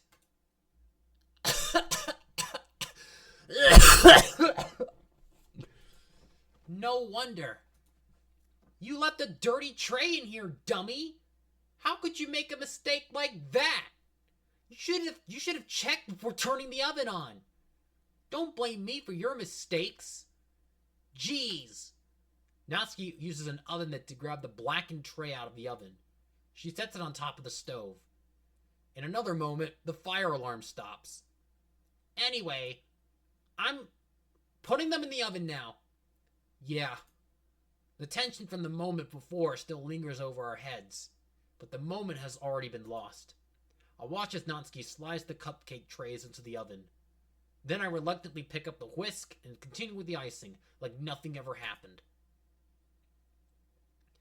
Ah, that smells so good! The cupcakes are ready to be pulled out of the oven. As soon as Natsuki opens the oven door, a blast of sweet-smelling warm air fills the room. Look at how cute they all look! She proudly shows off the different colored cupcakes in each of the trays. They'll look even better once we add the icing. Not like you need to tell me that. I brought decorating stuff, so I hope you can get creative. Scoop the icing into these bags. Natsuki hands me some plastic bags. I have these nozzles that will make it look nice and fluffy. This one can even make flowers. We probably won't be using it this time, though. What's this one for? I pick up one of the nozzles that has a much thinner tip than the others. That one's really thin. So you can use it to make stripes or other patterns. But you can also use it to write stuff on a cake. Like happy birthday or whatever. Huh, I see. That gives me an idea, actually. Hey? Well, it's a literature event, right? We can make it more literature themed by running a different word on each of the cupcakes. It would be fun to see people choose their cupcake based on a word they like. I was kind of expecting you to say something really stupid. But that's actually a really cute idea, so... Maybe I'm getting it from you. But what's that supposed to mean? I'm not cute. Yeah, because you're ugly. Come on. We're not at school. Nobody's judging. You can't dress and act like this and not expect me to think you're cute. Well, Natsuki's voice trails off. Same with you. Hey, did you say something? No, nothing. Let's just do the icing. Natsuki picks up the paste and fastens a nozzle onto each of the bags. There is a lot to do, so we shouldn't be wasting time. Here, I'll show you how to do it. Without giving me a chance to think about it before, Natsuki quickly moves on. She shows me how to apply the icing, and then we each get to work. When we're finally finished, Natsuki puts them all side by side to admire our work. Look at how pretty they are together! I didn't even get to see them. I didn't even get to see the cupcakes. Yeah, they are, aren't they? Where are they? I wish I could have one now. Well, there's no reason you can't, right? I don't see any harm in that. Well, yeah, but my dad's making dinner tonight, so I really need to save my appetite. Sayori's the exact opposite in that regard. If she was here, we'd probably be down 10 cupcakes already. And she would still eat dinner. Come on, that's just unhealthy. Besides, when my dad cooks, I need to eat as much of it as I can. Well, anyway, I was hoping we would have time for manga, but I need to be home for dinner. Ah, already? That's a shame. It's your fault for working so slowly. You should have thought about that. It's not like you'll always have this chance. Man. As usual, Natsuki places the blame on me. You could bring the cupcakes tomorrow, right? If you and Sayori each carry some, then you could probably do it in one trip. Yeah, I could do that. And don't worry, I won't let her eat any. I wish she would listen to me the way she listens to you. Ah, yeah. I again think back to the conversation I had with Sayori earlier today. I felt so helpless. Sayori always does listen to me, but at that point it felt like she couldn't listen to me at all. Okay, I'm all packed up. Good work today. You too. I'll walk you out, I guess. Just like that, Natsuki is already about to leave. It feels like the afternoon went by in a flash. More than that, did I even take the opportunity to get closer to her like I wanted? Well, I guess I'll be off then. Thanks for all the help and everything. I'll see you tomorrow. Wait, Natsuki. Eh? What you said before about not always having this chance? It doesn't have to be that way at all. I had fun today. You showed me how fun baking can be, like you wanted. But aside from that, you can come over any time, okay? I think that if possible, I'd like to spend more time like this. If you want to read manga or go out somewhere, do you really mean that? Natsuki looks at me tensely, like she's trying to hide her expression. Yeah, I want to spend more time with you. Yeah, because you're the just because the game's making me say it. Berto, I thought you only cared about getting this done. I'm sorry I had to leave so early today. I really didn't want to. I would really stay here longer if I could. I feel the same way as you, so... Natsuki suddenly gets closer to me. Is she gonna stab me? Is she gonna stab me? Is she gonna stab me? Please don't stab me. Wait. Natsuki! Standing inches from me, Natsuki looks up at me. I feel her fingers gently clutch at my sides of my shirt, as if holding on to me. Her rose-colored cheeks and matching eyes fill my vision, along with her slightly parted lips. What is happening? My head starts to go dizzy as I feel her soft breaths against me. I felt it. For a while now. Natsuki suddenly jumps back. Sayori! Oh, no. No, please. Please. I didn't do anything, please. Eh? Ah. Hi, Berto. Sayori, just now, we weren't... It's okay, Berto. I just stopped by to say hi. Well, you should have come a little bit earlier. You should have come a little earlier. I'm already on my way out, so... Aw, really? That's too bad. Yeah, well, I'll still see you at the festival tomorrow, so it's fine. Just don't eat any cupcakes before then. Anyway, later. Clearly flustered, Natsuki hurries off and Sayori waves goodbye. Sayori, I thought you didn't want to come over today. Well, I tried staying in my room, but my imagination was being really mean to me. So I had to come here to see it for myself. See what? What are you talking about? You know, how much fun you were having with Natsuki, and how close you got to her. It makes me really happy that you've made such good friends. That's all that matters to me. Tears start to fall down Sayori's face. No, I'm sorry. Please. Listen, I'm sorry. That's all that matters to me. Why am I feeling this way, Berto? I'm supposed to be happy for you. Why does it feel like my heart is splitting in half? It hurts so much. Everything hurts so much. This would be so much better if I could just disappear. Sayori, don't say that. It's true, Berto. If I wasn't here, then you wouldn't have to waste your sympathy on me. You wouldn't have to put up with me being selfish. Monica was right. I should just... I frickin' knew it. I called it. She gaslit her. I fucking hate her now. Monica? Monica was right about what? Sayori. What I said before is true. I'm not going to let this continue. Caring about you like this isn't the burden your mind is making it out to be. It's something that makes me happy. It's something that I wouldn't trade for anything else. So even if it takes an entire lifetime, I'm going to be by your side until you don't feel any more pain. But wait.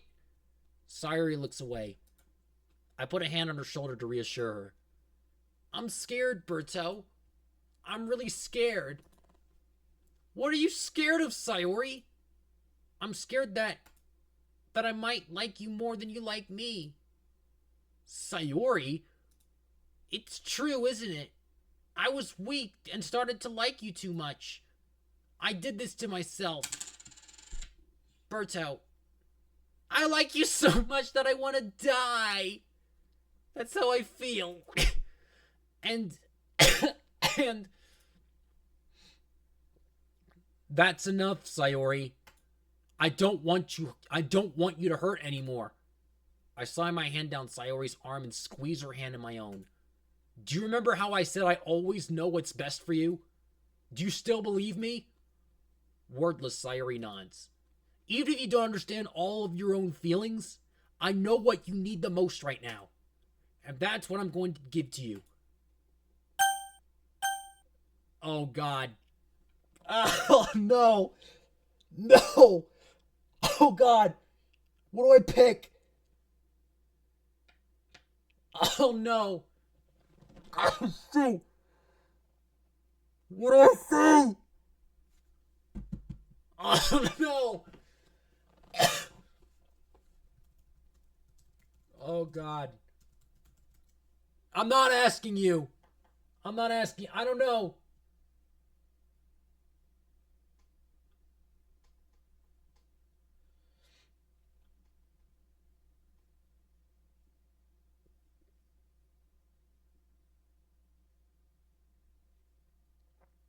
Oh no. What do I do? Dude, I'm genuinely terrified.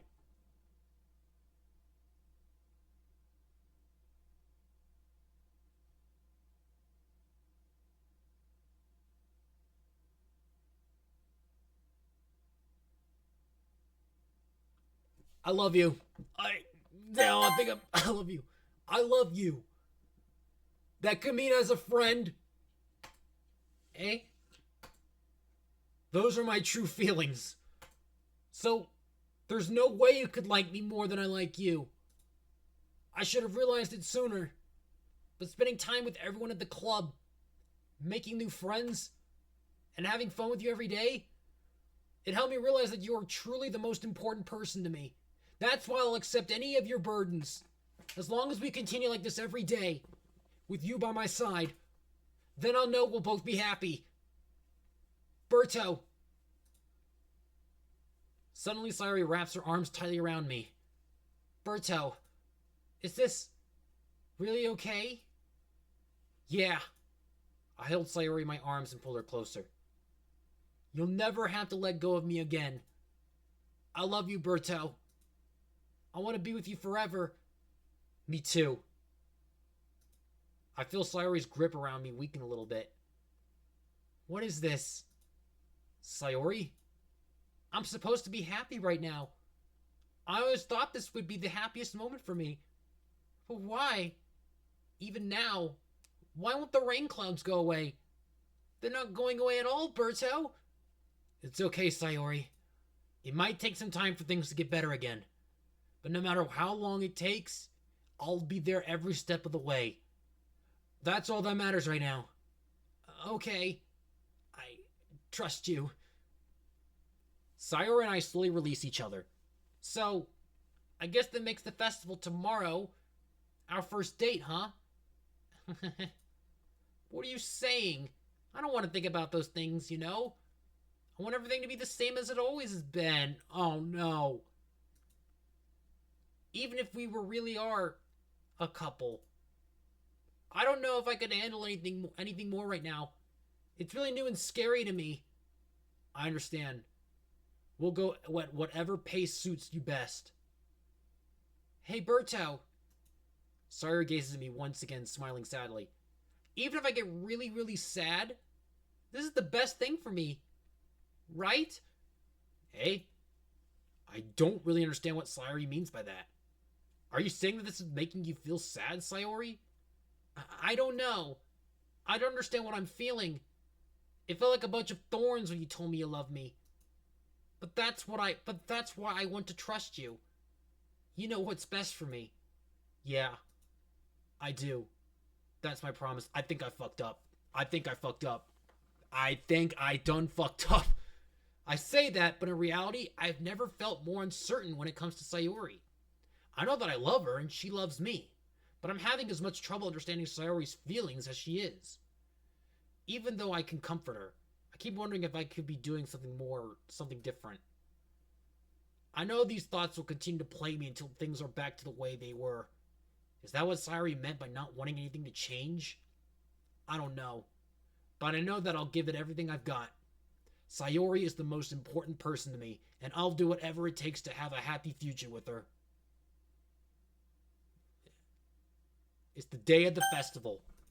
Of all days, I expected this to be the one where I'd be walking to school with Sayori. But Sayori isn't answering her phone. I considered going to her house to wake her up, but decided that's a little too much. Meanwhile, the preparations for the event should be nearly complete. I managed to carry all the cupcakes myself by carefully stacking 2 trays. Natsuki is already texting up a storm, but I can't respond, thanks to my hands being full. Funnily enough, I probably feel the same way as Natsuki about the event. I'm more excited for it to be over so I can spend time with Sayori and Natsuki at the festival. But knowing Monika, I'm sure the event will be great too. No, knowing Monika, I'm sure the event is gonna. I'm sure my series of events is gonna be pretty shit. Berto! Hold on a second. Let me just get this up. Berto! You're the first one here. Thanks for being early. That's funny. I thought at least Yuri would be here by now. Monika is placing little booklets on each of the desks in the classroom. They must be the ones she prepared that have all the poems we're performing.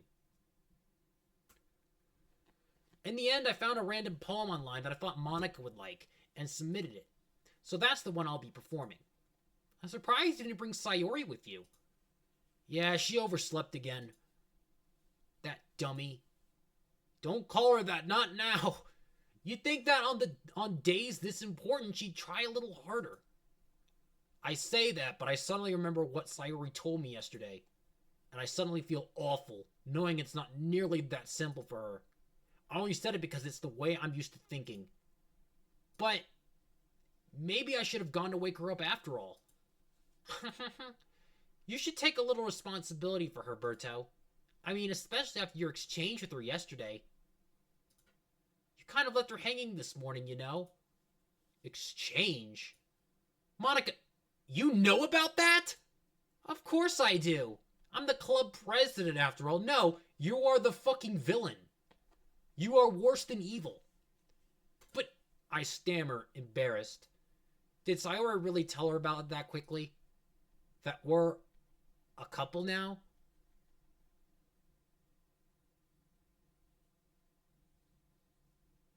I didn't really plan on bringing it up with anyone yet. Jeez. You don't know the full story at all, so... Don't worry. I probably know a lot more than you think. Hey. Monika is being as friendly as usual, but for some reason I felt a chill down my spine after hearing that. Hey, do you want to check out the pamphlets? They came out really nice. Yeah, sure. I grabbed one of the pamphlets laid out on the desks. Oh yeah, they really did. Something like this will definitely help people take the club more seriously. Yeah, I thought so too. I flipped through the pages. Each member's poem is neatly printed on its own page, giving it an almost professional feel. I recognized Natsuki's and Yuri's poems from the ones they performed during our practice. What's this? I flipped to Sayori's poem. It's different from the one she practiced. It's one that I haven't read before. Get out. Oh, no. Oh, God. Get out of the head before I do what I know is best for you. I listen to everything she said to me. I show you how much I love you. I finished writing this poem. She just stops moving. Oh, dear. Oh, no. Oh, God. Oh, God is right. What is this? Reading the poem, I get a pit in my stomach. Berto? What's wrong? Nothing. This poem feels completely different from everything else Sayori's written. But more than that, I changed my mind. I'm going to get Sayori, so... well, alright. Try not to take too long, okay? I quickly leave the classroom. Don't strain yourself. Monika calls that out after me. I quicken my pace.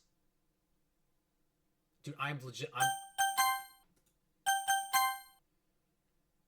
so scared. I am so scared. What was I thinking? I should have tried a little bit harder for Sayori. It's not a big deal to at least wait for her or help her wake up. Even the simplest gesture of walking to her to school makes her really happy.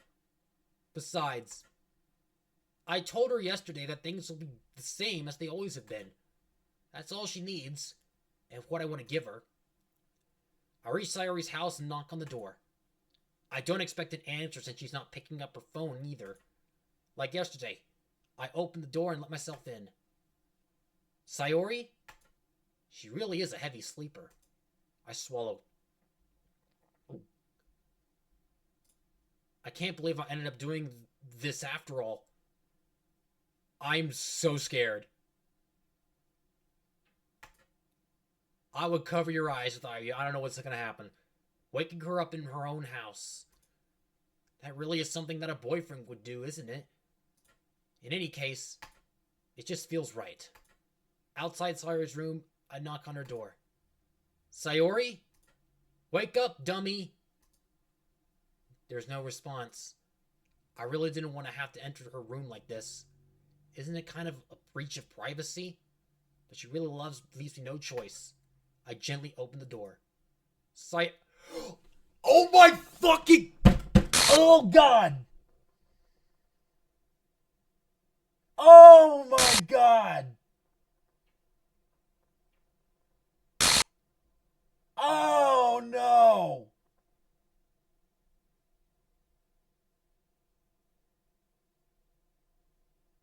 Oh my god!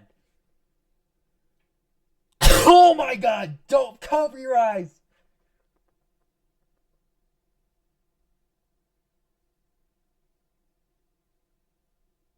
Oh no! Oh my god! An exception has occurred. Well, what's going on?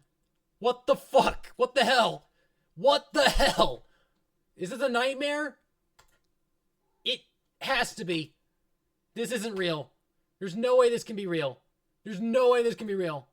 Sayori wouldn't do this. Everything was normal up until a few days ago. That's why I can't believe what my eyes are showing me. I suppressed the urge to vomit. Just yesterday, I told Sayori that I would be there for her. I told her I know what's best and everything will be okay. Then why? Why would she do this? How could I be so helpless? What did I do wrong? Confessing to her? I shouldn't have confessed to her. That's not what Sayori needed at all. She even told me how painful it is for others to care about her. Then why did I confess to her and make her feel even worse? Why was I so selfish? This is all my fault. My swarming thoughts keep telling me everything I could have done to prevent this. If I just spent more time with her, walked her to school, and remained friends with her like it always has been, then I could have prevented this. I know I could have prevented this. Screw the literature club. Screw the festival. I just lost my best friend. Someone I grew up with. She's gone forever now. Nothing I do can bring her back. This isn't some game where I can reset and try something different.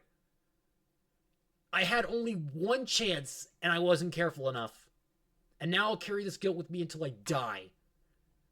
Nothing in my life is worth more than hers. But I still couldn't do what she needed from me.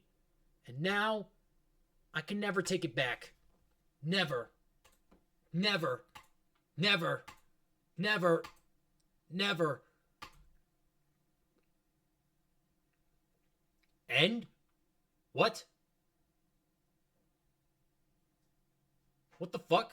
What's going on? What's happening? What's happening?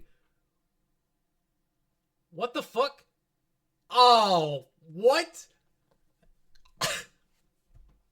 What the fuck?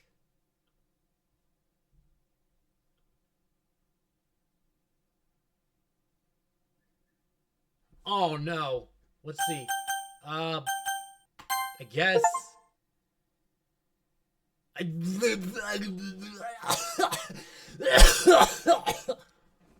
see an annoying girl running towards me from the distance, waving her arms in the air like she's totally oblivious to any attention she might draw to herself. That girl is my neighbor and good friend since we were children. You know, the kind of friend you never see yourself making today, but it just kind of works out because you've known each other for so long. We used to walk to school together on days like this, but starting around high school, she would oversleep more and more frequently, and I would get tired of waiting up. But if she's going to chase after me like this, I almost feel better off running away. However, I just sigh and idle in front of the crosswalk and let catch up to me. Ah!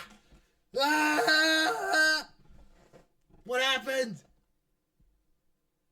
It's an ordinary school day like any other. Mornings are usually the worst, being surrounded by couples and friends groups walking to school together. Meanwhile, I've always walked to school alone. I always tell myself it's about time I meet some girls or something like that. But I have no motivations to join any clubs. I'm perfectly content just getting on the average while spending my free time on games and anime.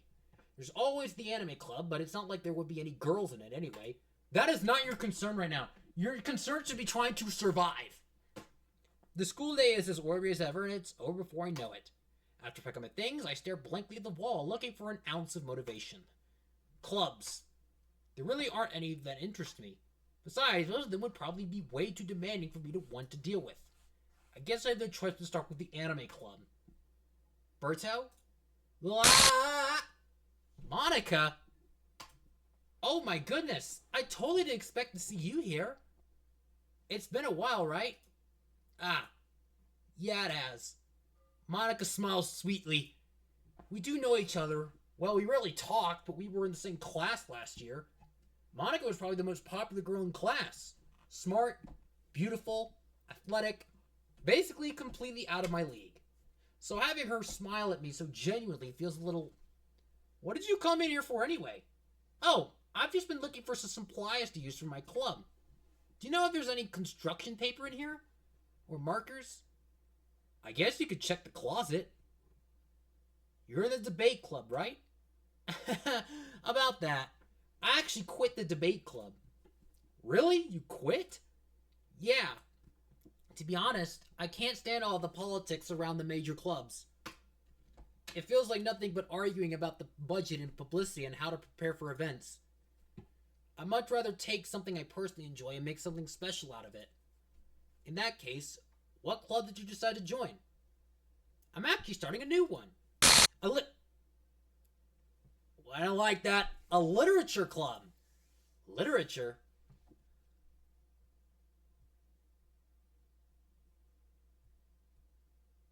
That kind of dull. How many members do you have so far? Hang on a second, I'm just trying to... Well, it's kind of embarrassing, but there are only 3 of us so far. It's really hard to find new members for something that sounds so boring. Well, I can see that. But it's really not boring at all, you know? Literature could be anything. Reading, writing, poetry. I mean, one of my members even keeps her manga collection in the club room. Wait, really? Yeah, it's funny, right? She's always insisted that manga is literature too. I mean, she's not wrong, I guess. And besides, a member's a member, right? Did Monica say she? Hey, Berto. By any chance, are you still looking for a club to join? I mean, I guess so, but in that case,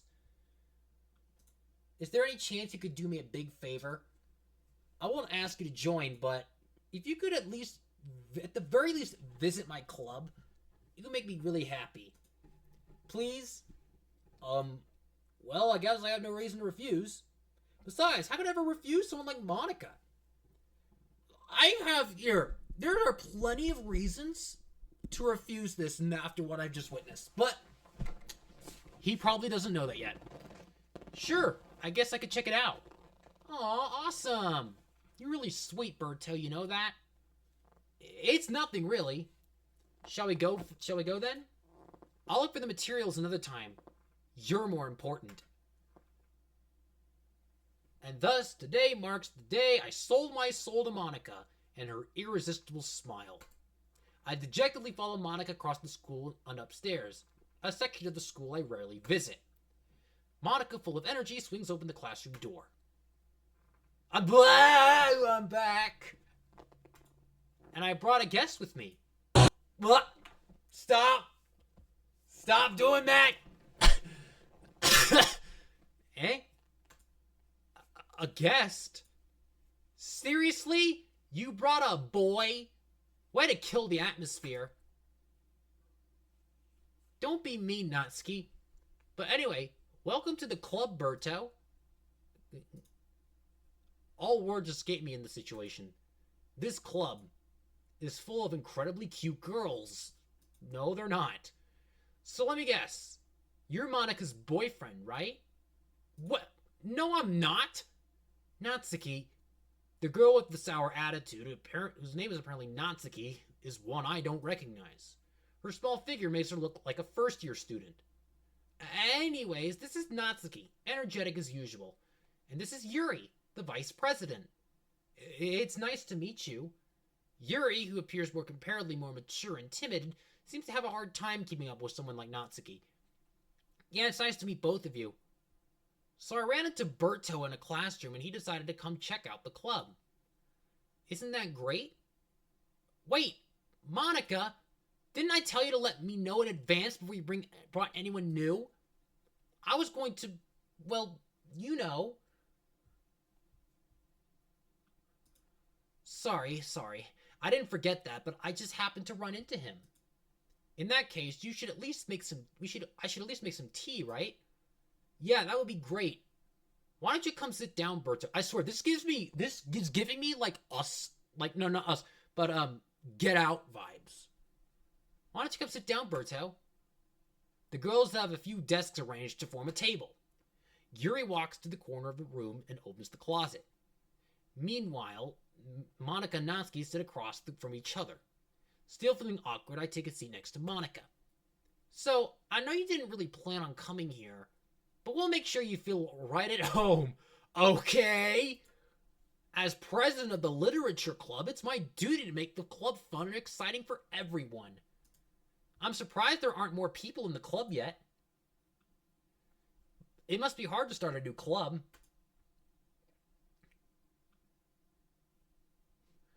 You could put it that way. Not many people are very interested in pulling out all the effort to start something brand new, especially when it's something that doesn't grab your attention like literature.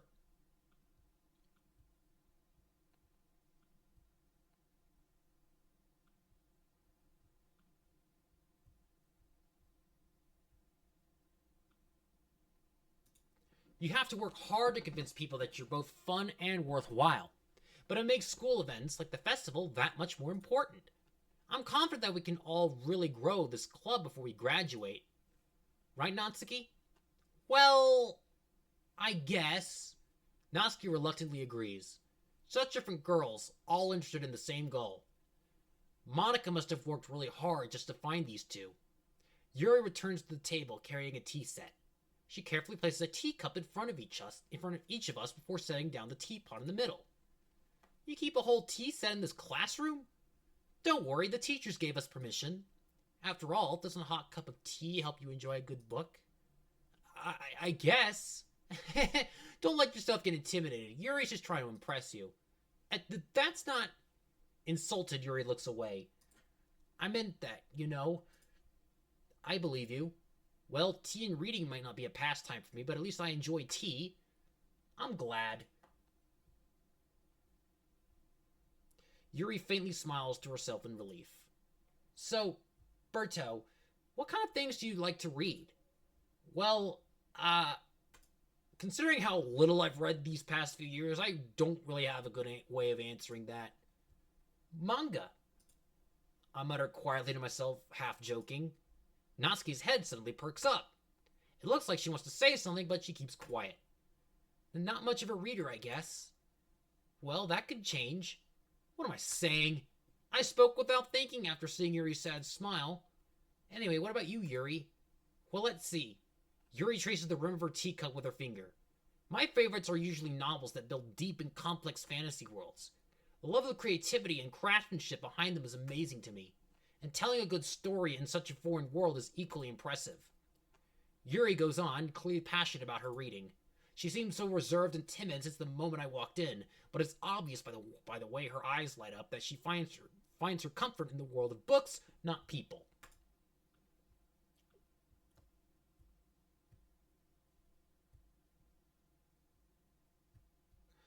But you know, I like a lot of things. Stories with deep psychological elements usually immerse me as well. Isn't it amazing how a writer can so deliberately take advantage of your own lack of imagination to completely throw you for a loop? Anyway, I've been reading a lot of horror lately. I read horror. I read a horror book once. I desperately grasp something I can relate to at a minimal level. At this rate, Yuri might as well be having a conversation with a rock. I'd expect that from you, Yuri. It suits your personality. Oh, is that so? Really, if a story makes me think, or takes me to another world, then I really can't put it down.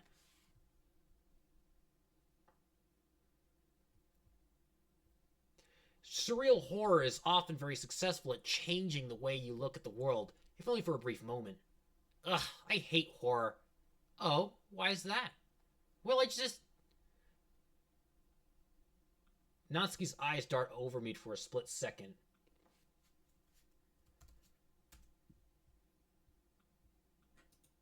Never mind. That's right, you usually like to write about cute things, don't you, Natsuki? What? What gives you that idea? You left a piece of scrap paper behind last club meeting. It looks like you were working on a poem called... Don't say it out loud! And give that back! Fine, fine. Natsuki, you write your own poems? Well, I guess sometimes. Why do you care? I think that's impressive. Why don't you share some... Why don't you share them sometime? No. Natsuki averts her eyes. You wouldn't like them. Not a very confident writer yet? I understand how Natsuki feels. Sharing that level of writing takes more than just confidence. The truest form of writing is writing to oneself. You must be willing to open up to your readers, exposing your vulnerabilities and showing them even the deepest reaches of your heart. Do you have writing experience too, Yuri?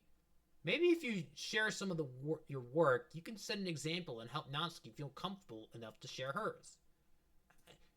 I guess it's the same for Yuri. We all sit in silence for a moment. Hey, I just got an idea. How about this? Natsuki and Yuri look quizzically at Monika.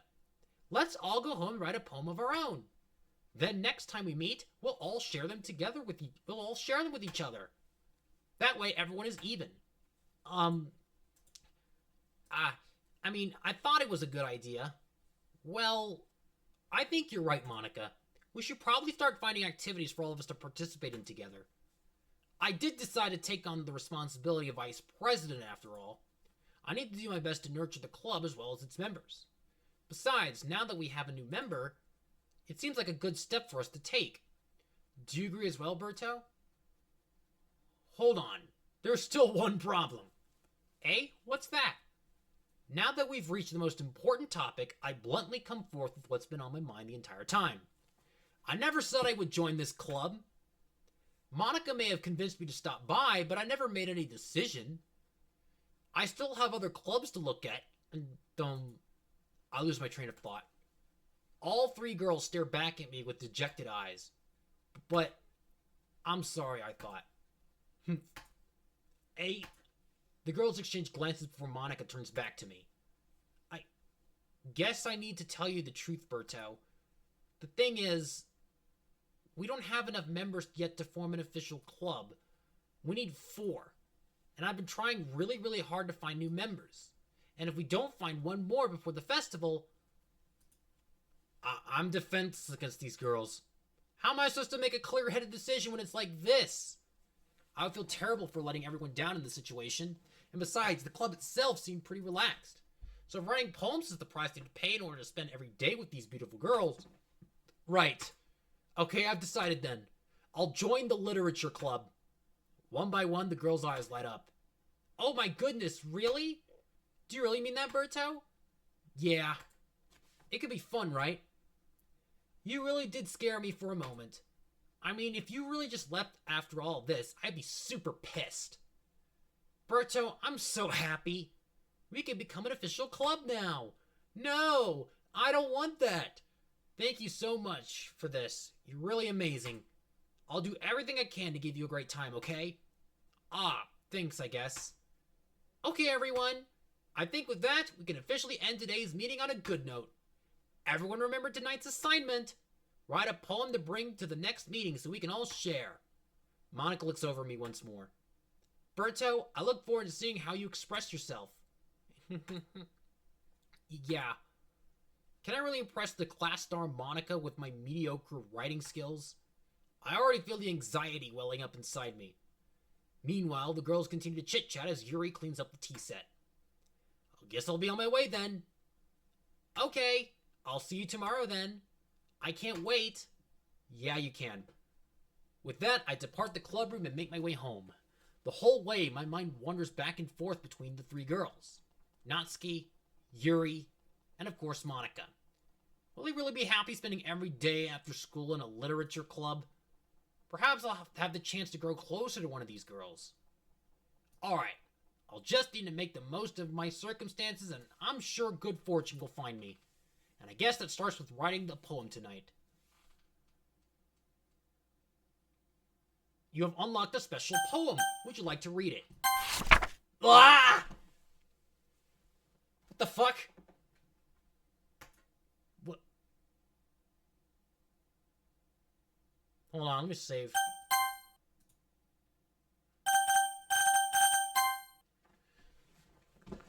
Here in just a second. I'll use the bathroom.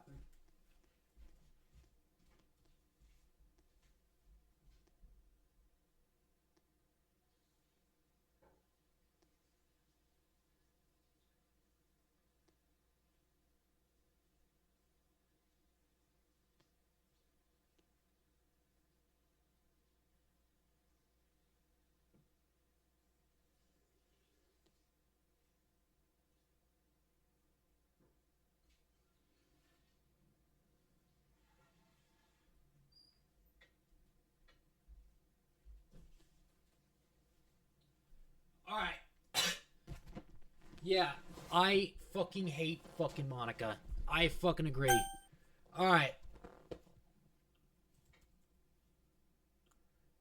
I don't... Who should I try to cater towards?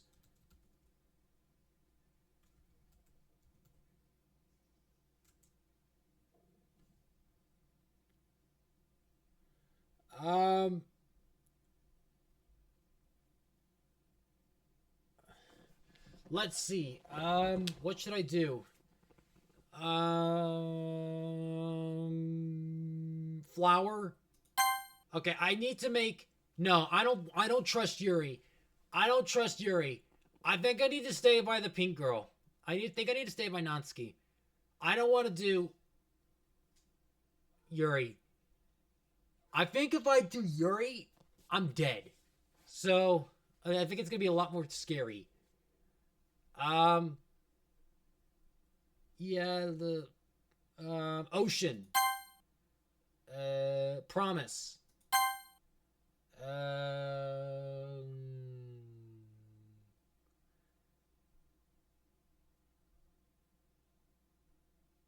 Excitement.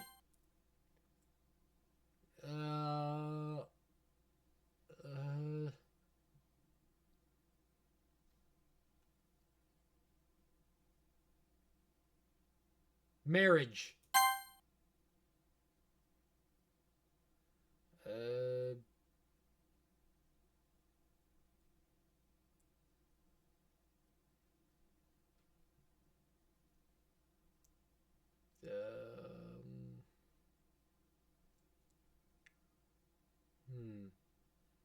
Rain cloud.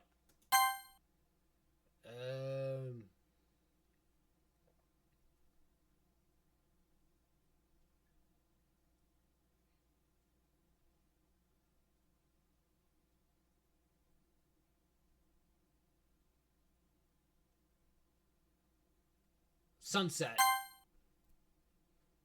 Charm. Flying.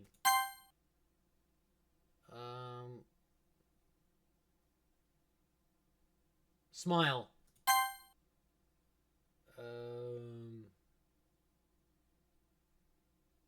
Bliss.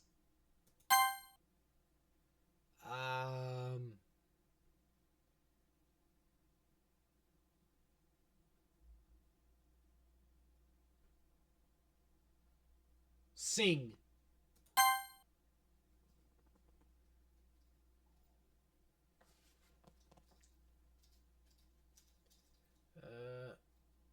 Party. Treasure.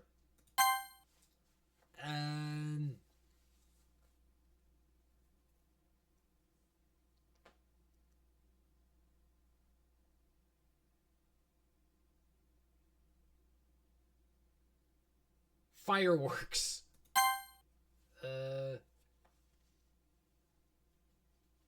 Fun. Loud.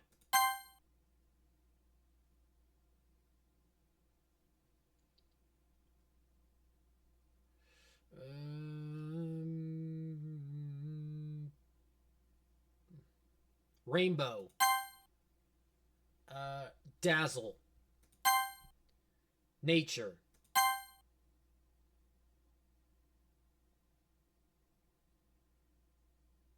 Hi again, Berto. Glad to see you didn't run away on us. Nah, don't worry. This might be a little strange for me, but at least I keep my word. Well, I'm back at the literature club. I was the last to come in, so everyone else is already hanging out. I saw that. I saw that. I saw that. I saw that. Thanks for keeping your promise, Berto. I hope this isn't too overwhelming of a commitment to you, or for you. Making you dive headfirst into literature when you're not accustomed to it. Whoa, whoa, whoa, whoa, whoa, whoa. Oh, come on. Like he deserves any slack. You already had to be dragged here by Monica. I don't know if you plan to just come here and hang out or what. But if you don't take us seriously, then you won't see the end of it. What, your hair? Natsuki, you certainly have a big mouth for someone who keeps her manga section in the corner of the room. Natsuki finds herself stuck between saying Monica and manga. Manga is literature! Swiftly defeated, Natsuki plops back into her seat. I'm sorry, Berto. We'll make sure you to put your comfort first, okay? Yuri shoots Natsuki with a disappointed glance. Anyway, now that you're in the club and all, perhaps you might have interest in picking up a book to read. Well, I can't really say no either way. Like you said, I'm in this club now. So it only feels right for me to do something like that if you ask. Wait. I didn't mean it like that. If you don't really want to, then forget I said anything, I guess. No, that's not Yuri. No, that's not that, Yuri. I want to try to be part of this club. So even if I don't read often, I'd be happy to pick up a book if you wanted me to. Are you sure? I just felt like, well, as vice president and all, that I should help you get started on something you might like. Yuri reaches into her bag and pulls out a book. I didn't want you to feel left out, so I picked out a book that I thought you might enjoy. It's a short read, so it should keep your attention even if you don't usually read. And we could, discuss it if you wanted. How is this girl accidentally being so cute? She even picked out a book that she thinks I'll like, despite me not reading much. Yuri, thank you. I'll definitely read this. I enthusiastically take the book. Phew. I don't know who she's controlling this time. Oh my god! Oh no! Oh no! Cover your eyes! Why is that in the back of corner? Why is that in the back? What the actual living and breathing fuck? What the actual shit? Well, you can read it at your own pace. I'll look forward to hearing what you think. Now that's settled in, I expect Monica to kick off some scheduled activities for the club. Yeah, I just think Yuri is getting bigger, but that doesn't seem to be the case. Yuri's face is already buried in a book. I can't help but notice her intense expression like she was waiting for this chance. Meanwhile, Natsuki is rummaging around in the closet. Ugh! I hear Natsuki utter an exasperated sigh from within the closet. She seems to be annoyed by something. I approach her in case she needs a hand. You looking for something in there? Fucking Monica! She never puts my stuff back in the right spot. What's the point in keeping your collection organized if something else is just going to mess it up? Natsuki slides a bunch of stacked books and boxes across the shelf. Manga. Oh, the poster did change back again. You read manga, right? Ah! Sometimes.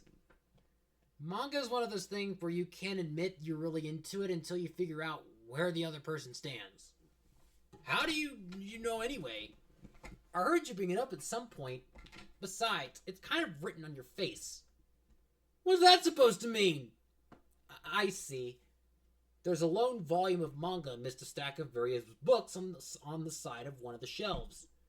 Curious, I pull it out of the stack. There it is! Natsuki stashes it out of my hand. She then turns into a box of manga and slips the volume right into the middle of the rest. Ah, much better.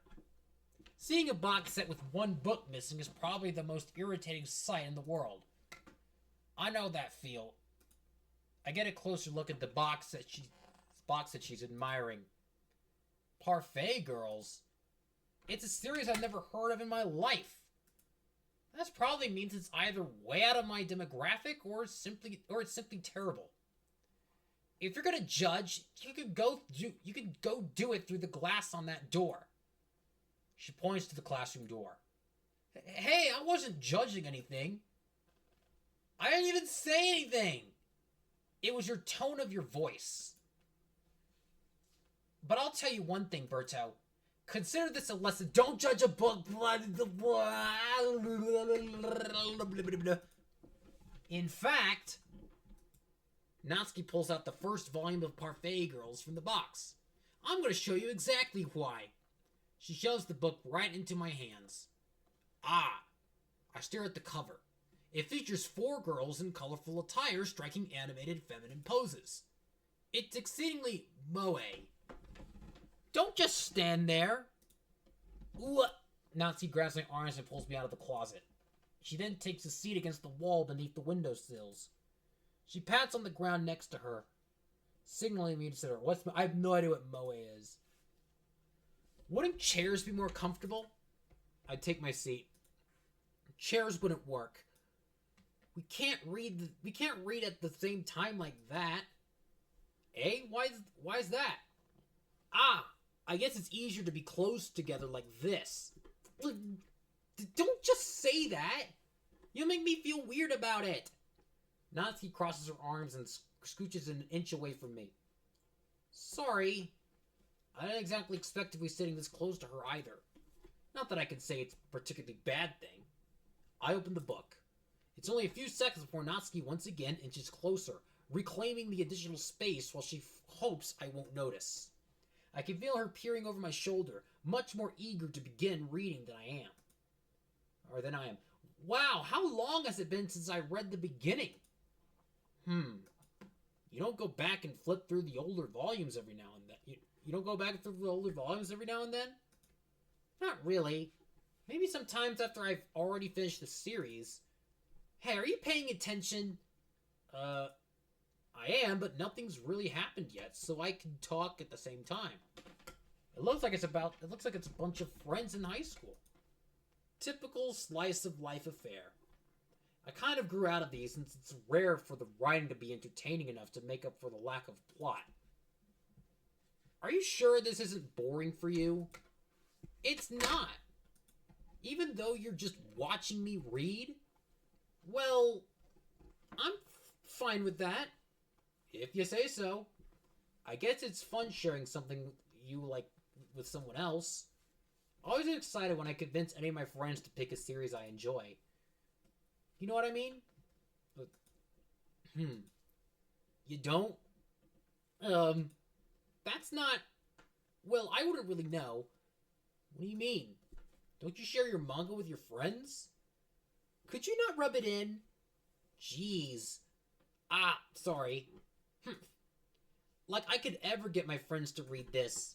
They just think manga's for kids. I can't even bring it up without them being all like, hey, you still haven't grown out of that yet? Makes me want to punch them in the face. Ugh.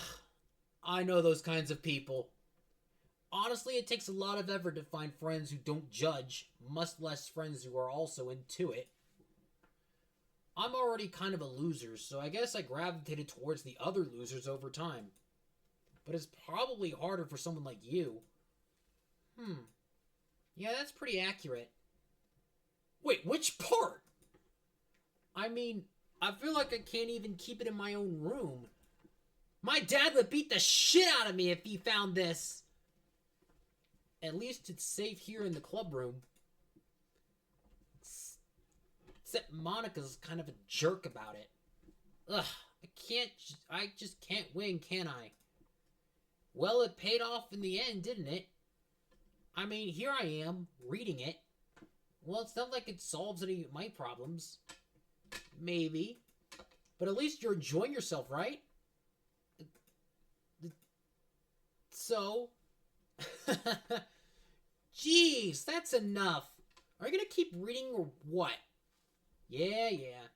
I flipped the page. The time passes. Natsuki is strangely quiet now. I glance over at her. It looks like she started to fall asleep. Hey, Natsuki! Yeah? Suddenly Natsuki collapses straight into... Hey!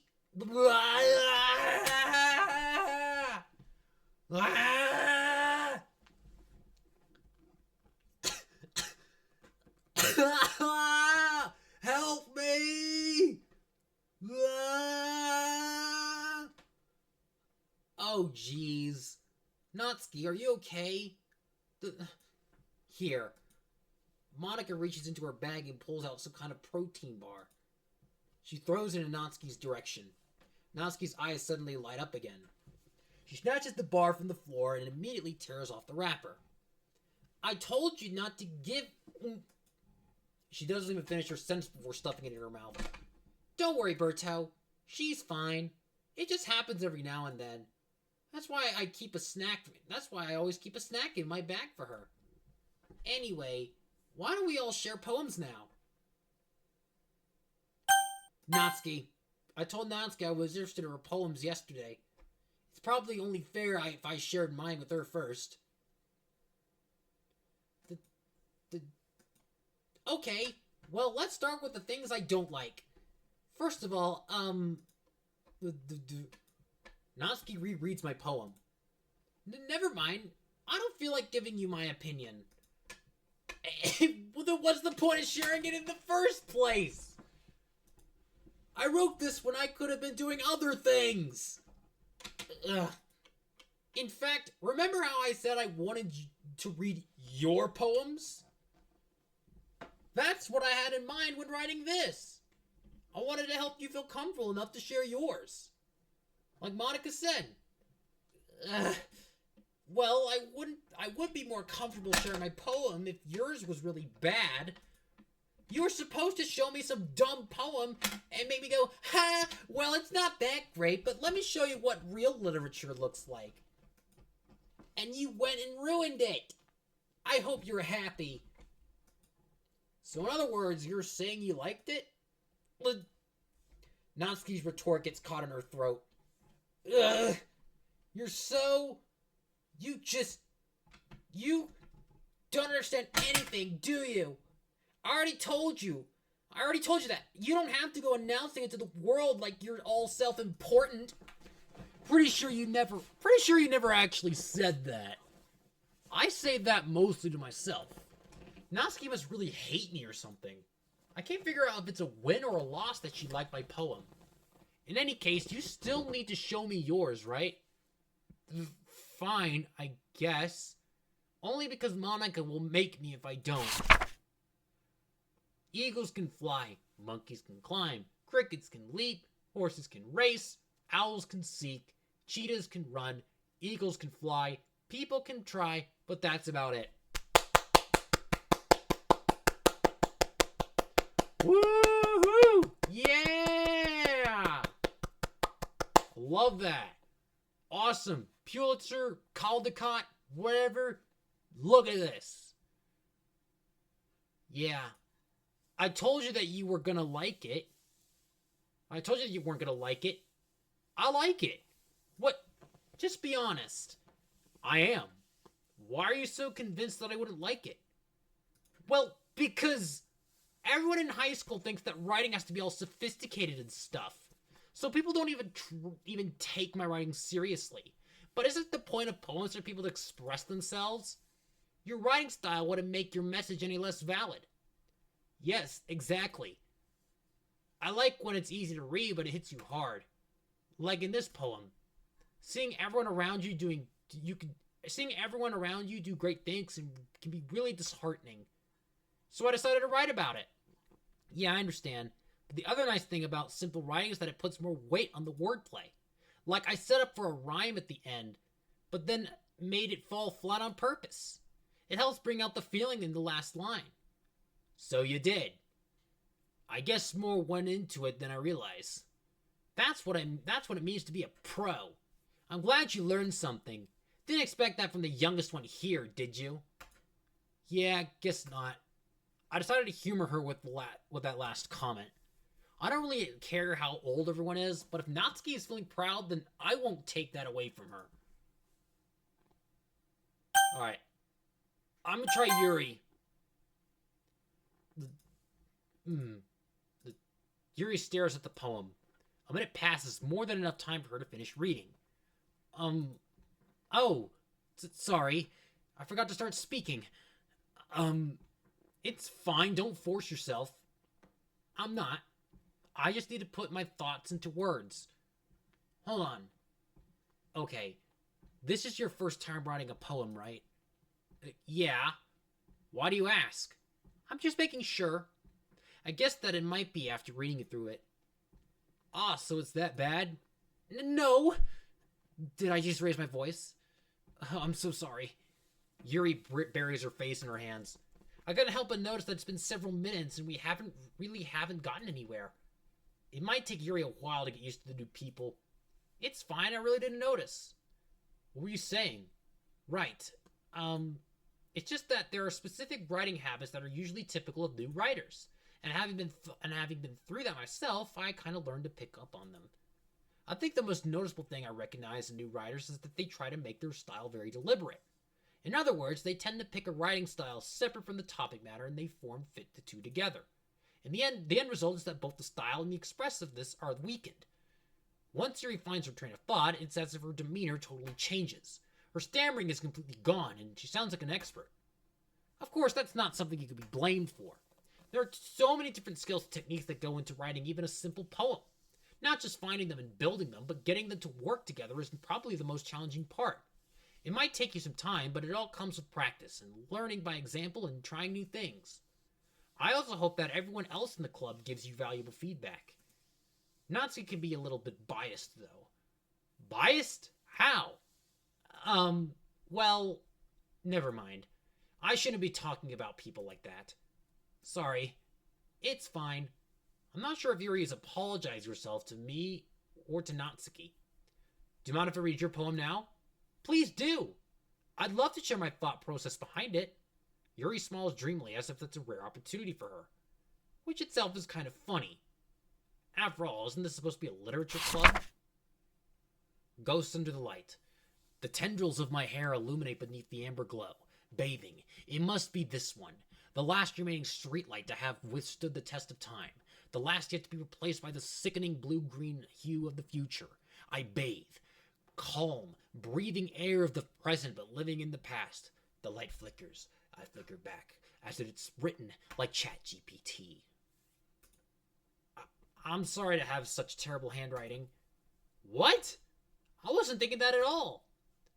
But it took you a long time to read. Well, I just don't read script very often. I actually think your handwriting is pretty. Eh? That's a relief. Also, I like the poem. Even though it's short and it was really descriptive. It wasn't too short. I usually write longer poems. Not at all. I'm really glad you liked it. I'll be honest. Since it's our first time sharing, I wanted to write something a little more mild. Something easy to digest, I suppose. Are you into ghosts, Yuri? Actually, the story isn't about a ghost at all, Berto. Really? I must have totally missed the point. Well, I suppose you did only glance over it after all. But remember that poets often express their own thoughts, feelings, and experiences in their work. They usually do more than tell a simple story or paint a picture. In this case, perhaps the subject of the poem is only being symbolically compared to a ghost, lingering in her last remaining place of comfort, unable to let go of the past, and soon to be left with nothing. That's a lot more solemn putting it that way. I hadn't even thought of that. It's impressive. It's nothing really. Well, it made me happy that you'd think that. Just remember that it won't be long before you pick up on these things too. Yeah, maybe you're right. I guess I'll have to keep trying. I'm counting on you. Alright, here we go. Hi, Berto. Having good time so far? Yeah. Good, glad to hear it. By the way, since you're new and everything, if you ever had any suggestions for the club, like new activities or things we can do better, I'm always listening. Don't be afraid to bring things up, okay? Alright, I'll keep that in mind. Of course, I'll be afraid to bring things up. I'm much better off just going with the flow until I'm more settled in. Anyway, want to share your poem with me? It's kind of embarrassing, but I guess I have to. Don't worry, Berto. We're all a little embarrassed today, you know. Hold on, my food just arrived.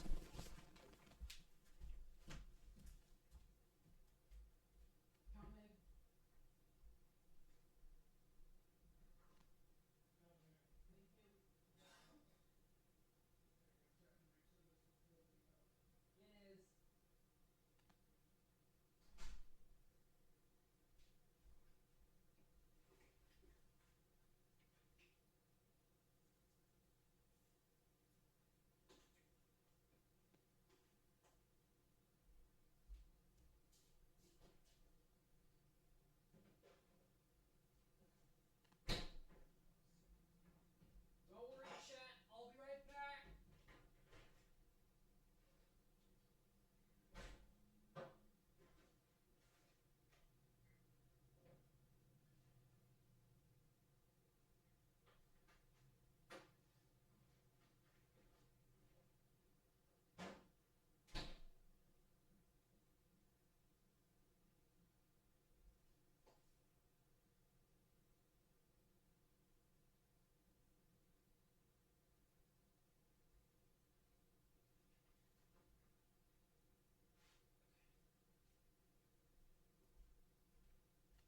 Come back. Alright. What food did I get? I got a really big salad. Cooked salad. Fruit salad. Yummy, yummy.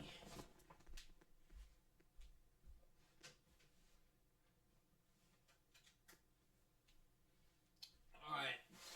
Back in action. Yep, we're all a little embarrassed today, you know. But it's that sort of barrier that we'll all learn to get past soon. Yeah, that's true. I hand Monica my poem. Mm-hmm. I like it, Berto. Simp. Really? It's a lot cuter than I expected. Oh, jeez. No. It kind of makes me think of something Natsuki would write. And she's a good writer, too. Well, I trust her more than I trust the two of you. I should take that as a compliment. If you say so. Yep. If you're interested in Natsuki, then always keep a snack on you. She'll cling to you like a puppy. What type of snacks are we referring to exactly? Oh, what was that? Let's see. Oh.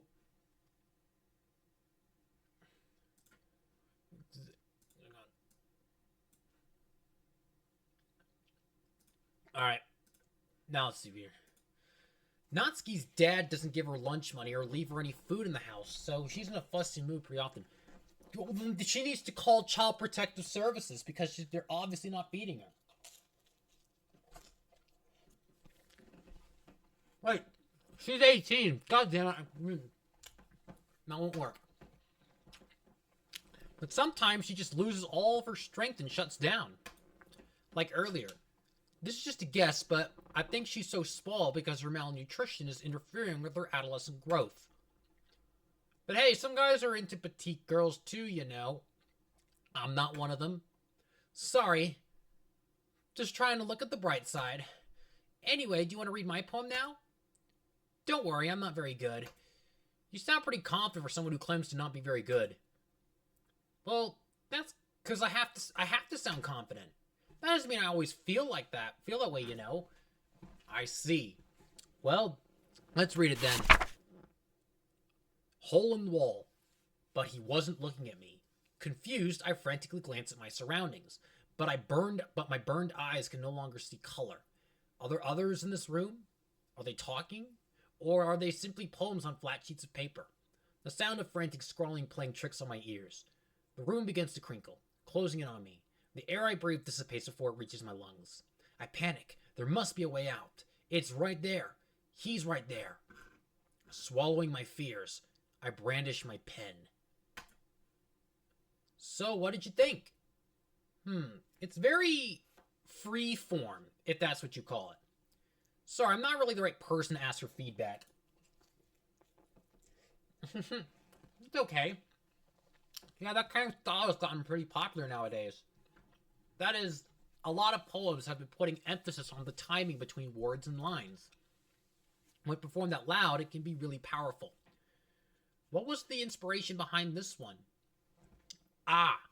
Well, I'm not sure if I know how to put it. I guess you could say that I had some kind of epiphany recently. Oh, did you? Did you? It's been influencing my poems a bit. An epiphany?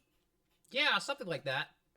I'm kind of nervous to talk about deep stuff like that because it's kind of coming on strongly. Maybe after everyone is better friends with each other. Anyway, here's Monica's writing tip of the day. Sometimes you're writing a poem or a story, your brain gets too fixated on a specific point. If you try so hard to make it perfect, then you'll never make any progress. Just force yourself to get something down on the paper and tidy it up later. Another way to think about it is this. If you keep your pen in the same spot for too long, you'll just get a big dark puddle of ink. True. So just move your hand and go with the flow. That's my advice for today. Thanks for listening. Phew. I guess that's everyone. I glanced around the room. That was a little more stressful than I anticipated. It's as if everyone was judging me for my mediocre writing abilities. Even if they're just being nice, there's no way my poems can stand up to theirs. This is a literature club after all. I sigh. I guess that's what I ended up getting myself into. Across the room, Monica is writing something in her notebook. My eyes land on Yuri and Natsuki. They gingerly exchange sheets of paper sharing their respective poems. As they read in tandem, I watch each of their expressions change. Natsuki's eyebrows furrow in frustration. Meanwhile, Yuri smiles sadly. What's with this language? Eh? Did you say something? Oh, it's nothing. Natsuki dismissively returns the poem to the desk with one hand. I guess you could say it's fancy. Ah, thanks. Yours is cute. Cute?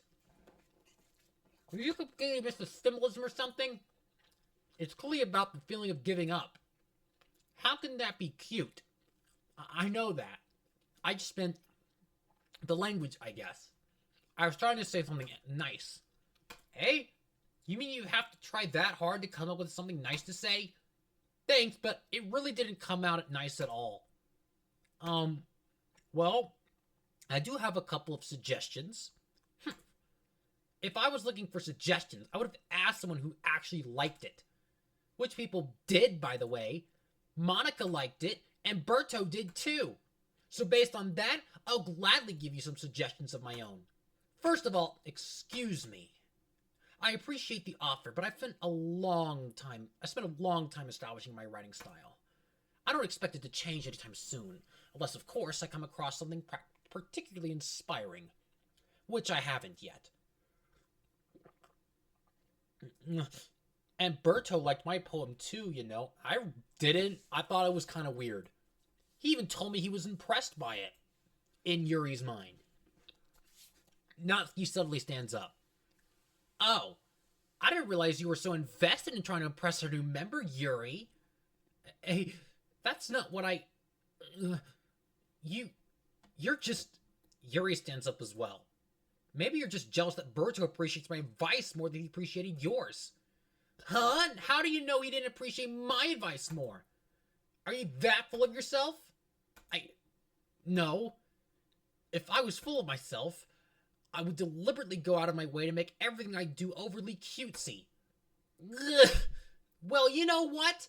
I wasn't the one whose boobs magically grew a size bigger as soon as Berto started showing up. Natsuki, that's a little... This doesn't involve you! Taking out your own insecurities on others like that? You really act as... Oh, God.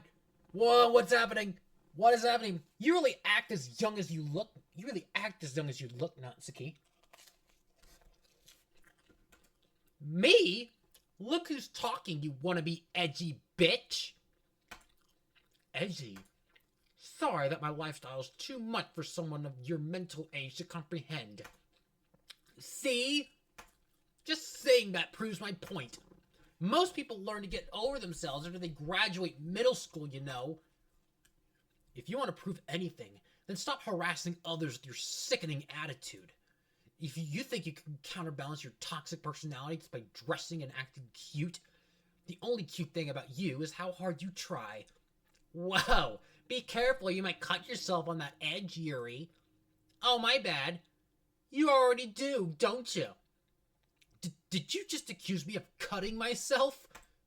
What the fuck is wrong with you? What the fuck is wrong with your head? Yeah, go on. Let Berto hear everything you really think. I'm sure he'll be head over heels for you after this. Suddenly, Yuri turns towards me as if she noticed I was standing here. Berto, she's just trying to make me look bad. That's not true. She started it. What's going on? What's going on? What's going on? Help me! What? Natsuki. What? What? Ah! What'd I do? What the fuck? Hey! Get out of my hair! Help me!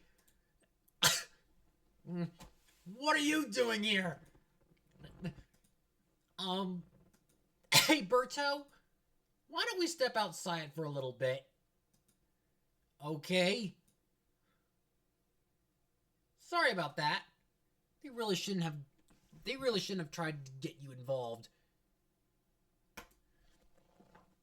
It's probably better for us to stay out of this. We'll go back inside once they're done yelling. Some president I am, right? Some president you are! I can't even confront my own club members properly.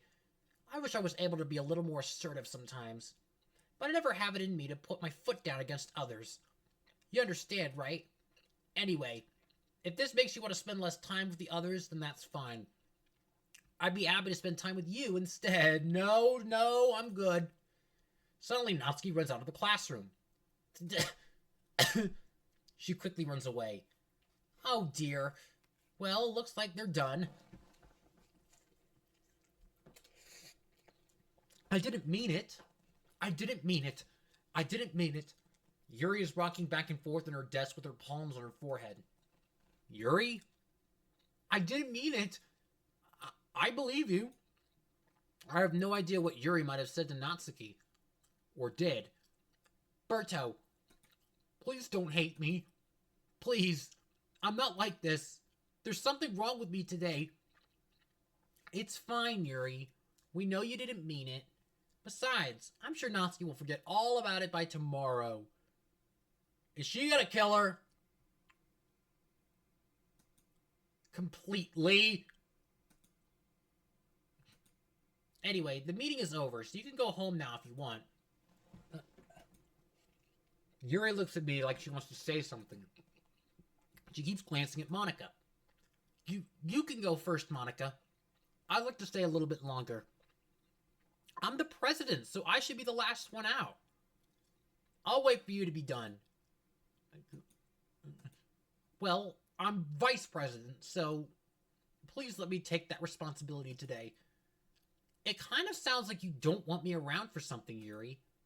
It's not that. It's not that. I didn't get much of a chance to discuss my book with Berto. It would just be embarrassing with you listening. I guess I don't really have a choice, do I? I'm sorry for causing trouble. But what the fuck? What the fuck happened? Huh? What's going on? What the fuck? Huh?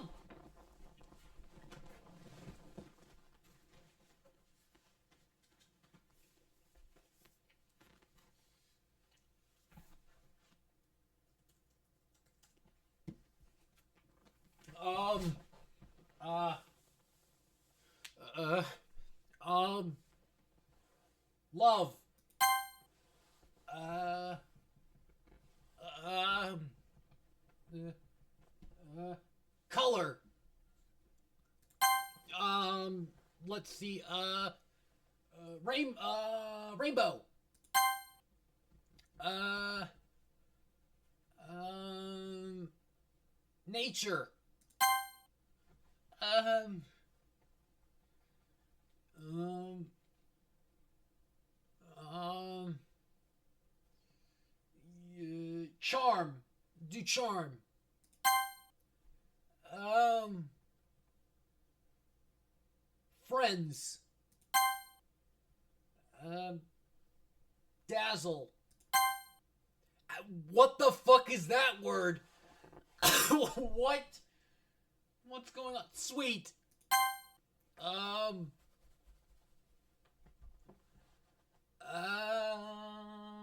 Amazing. Together.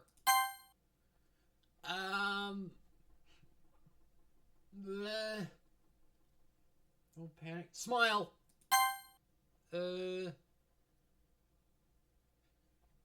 Silly. Bed. Warm. Let's see. Bliss.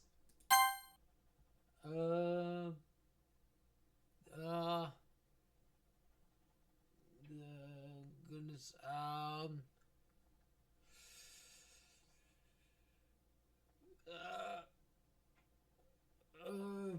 Man. Romance.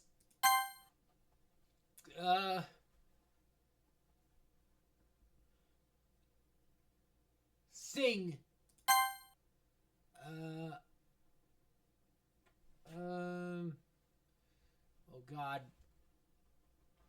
The heart. Lazy. Lucky.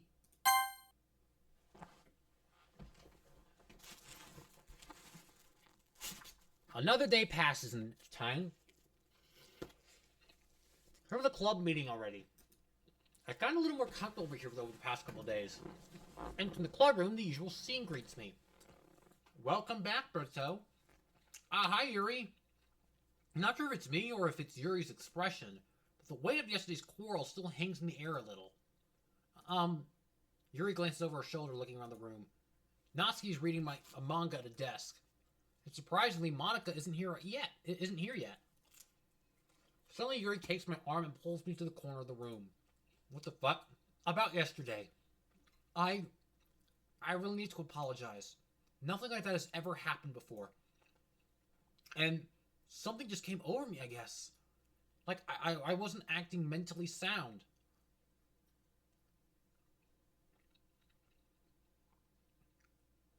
Please don't think we're usually like this.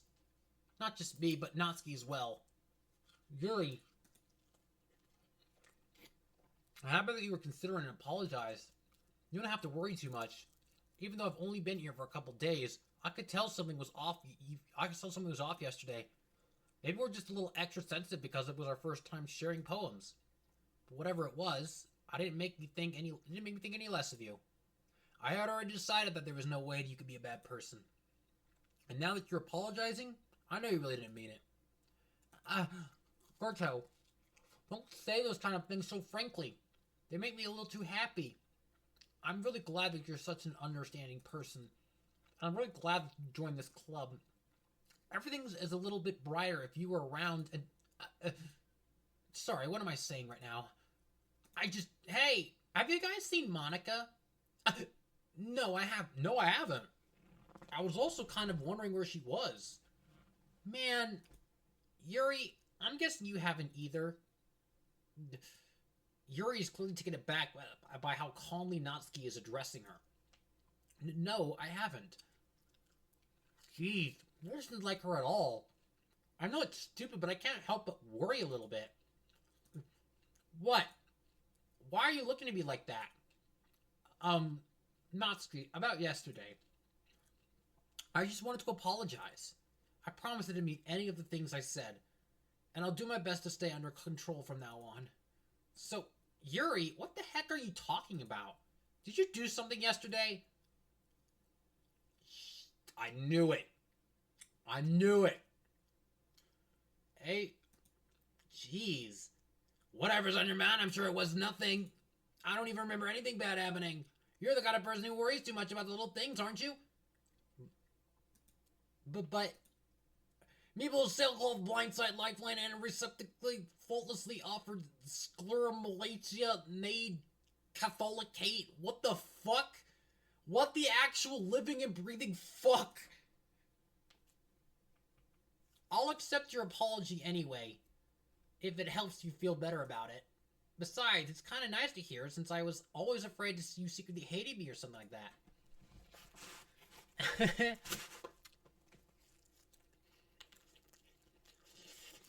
Mm-hmm. No, not at all. I don't hate you. Well, you're kind of weird, but I don't hate you either. Natsuki turns to me. You're still on trial, though. Hey! Suddenly, the door swings open. Sorry, I'm super sorry. Oh, there you are. I didn't mean to be late. I hope you guys weren't worried or anything. Nah. Well, Natsuki was. I was not.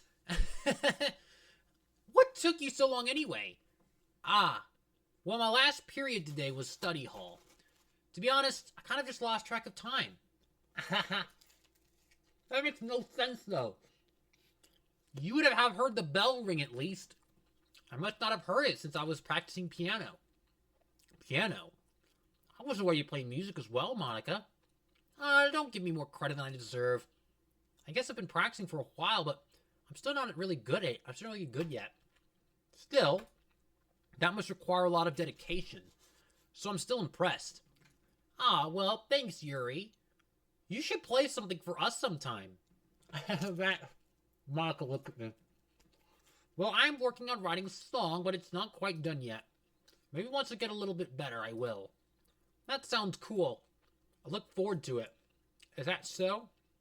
In that case, I won't let you down, Berto. Monica smiles sweetly. I didn't mean any pressure or anything like that. Don't worry. I was hoping that I could share with you anyway. I guess that's why I've been practicing so much recently. I see. I'm not sure Monica was referring to the whole club or just me. In that case, best of luck. Max, so I didn't miss anything, did I? No. Not really. I choose not to bring up anything that the three of us talked about. Besides, Natsuki has already run off into the closet. Berto, since your compliments put me in a good mood, I was wondering if you'd like to spend some time together today. I mean, in the club. I suppose so. I'm scared. I don't think I could say no to you after you gave me that book to me. I didn't even get to read it. Well, I guess I need to make sure Natsuki isn't waiting for me. After we finished reading yesterday, she's fine. She's reading over there, see? Don't think about her so much. She's used to being ignored. Come on, we're going over there. What the fuck? What's the story about anyway? Well, I'll look at the cover of the book. The book is titled Portrait of Markov. There's an ominous-looking eye symbol on the front cover. Basically, it's about this religious camp that was turned into a human experiment prison. And the people trapped there have this trait that turns them into killing machines that lust for blood. I think I've heard about this in like the Russian prison experiment or something like that. But the facility gets even worse, and they start selectively breeding people by cutting off their limbs and affixing them to... Oh, that might be a little bit of a spoiler. But anyway, I'm really into it. The book, I mean. Not the thing about the limbs. That's kind of... Liar, pants on fire. That's kind of dark, isn't it? Yuri made it sound like it was going to be a nice story, so that dark turn came from nowhere. Ah. Are you not a fan of that sort of thing, Berto? No, it's not that. I mean, I could definitely enjoy these kinds of stories, so don't worry. I hope so. Yeah, I totally forgot that Yuri is into those things. She's so silent and reclusive on the outside, but her mind seems completely different. Just a second. I'm gonna go check on my cat. My cat scratched at the door. Hold just a second. Mika.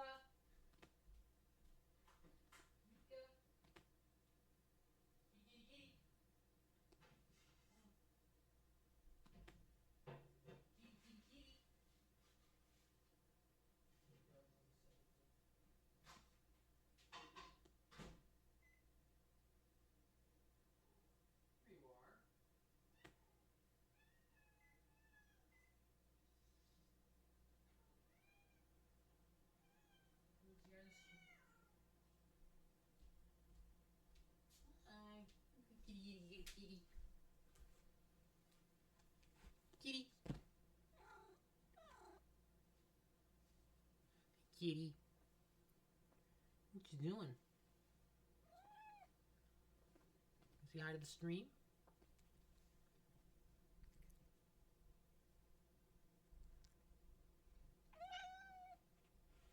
It's alright.